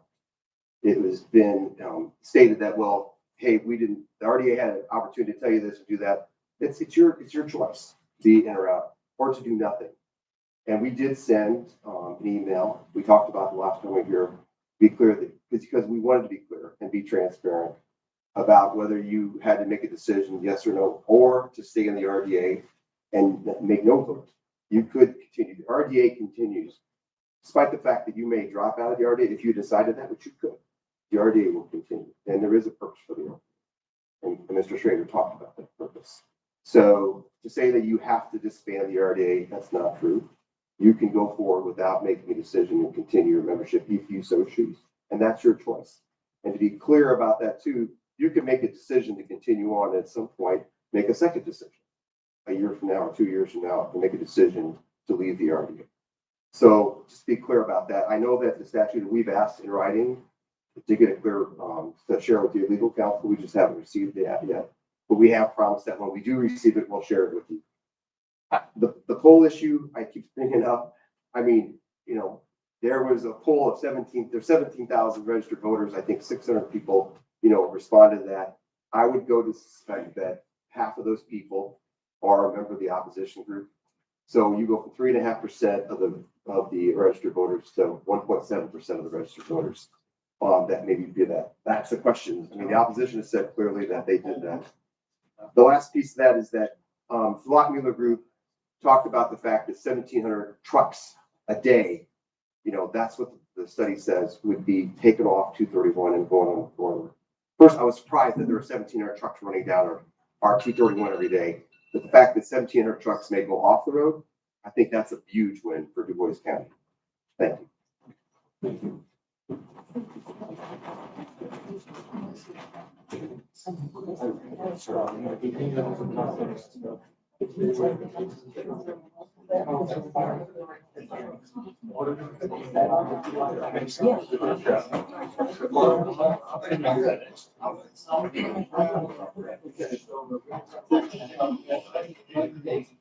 I do want to say the alarm's probably gonna go off at 8 o'clock, so if I go running, you'll know why. You keep them under control. It's been talked about the past decisions or the original discussion of the improvements and everything. 231 or Midstates or whatever you would call it. But those original discussions were talked about heavily improving the existing infrastructure that we had, not creating a new road. That was what was originally presented to us, and I want to make that clear that that may be why the opposition didn't voice their opinions earlier. So, because that was still being considered heavily, and my understanding of it. So, I don't know what anybody else's comments on that, but that's what my understanding was. Michael, you're well pre for you, so you don't have that knowledge, but for us that have been on there. Is that what your understanding is of it as well? Yes. I mean, I'm not making this stuff up. That was originally what it was being presented to us as that, so. I had a map from 26 years ago when the 231, or what is now 231, was considered unfeasible because there's no way to widen it. Who's speaking? I'm sorry. Who's speaking? Well, if you want to, did you ask her a question or so? I was just going to You have to come up to the podium if you want to speak. But anyway, I didn't know if you asked her. I just made my comment. The other council members who have been here or who have knowledge of that, what their perspective was on that, if I was wrong in thinking of that. I've been very well done. May have misunderstood, but I don't think I'm that stupid. Any other comments? I just have one quick clarification. When I asked for name and address, that's part of the public speaking when you speak before the council. But, and I say this to everybody on any topic, not just Midstates Corridor, but when I get emails, about for people that are asking about a certain issue, any issue, I really need to know if you're in Du Bois County, where you live, because I don't know how to address it. I found that in some local issues, such as the mayor's race, I found that when I started going through property records, I couldn't find people. It's hard to do, when you're getting emails. But I was finding that there were people that used to live here that no longer live here, and that kind of thing. So it really slows me down to trying to answer emails or return a phone call. If you don't give me a name, you don't give me an address, something to help me through that. And it would be the same way with the petitions. Some of the petitions that I have seen doesn't have an address, so I have no way of knowing if they're a resident of Du Bois County or how they're relevant to me and, you know, the region that I represent. So that's just my ask, and that's on just any topic you want to reach out to me for. It helps. Other comments from the council? Auditor, do you have anything else, Sandy? No. Okay. I'll entertain a motion to close the meeting. I move. I'll second. In favor, say aye. I'm second now. Fast motion. I'm sure.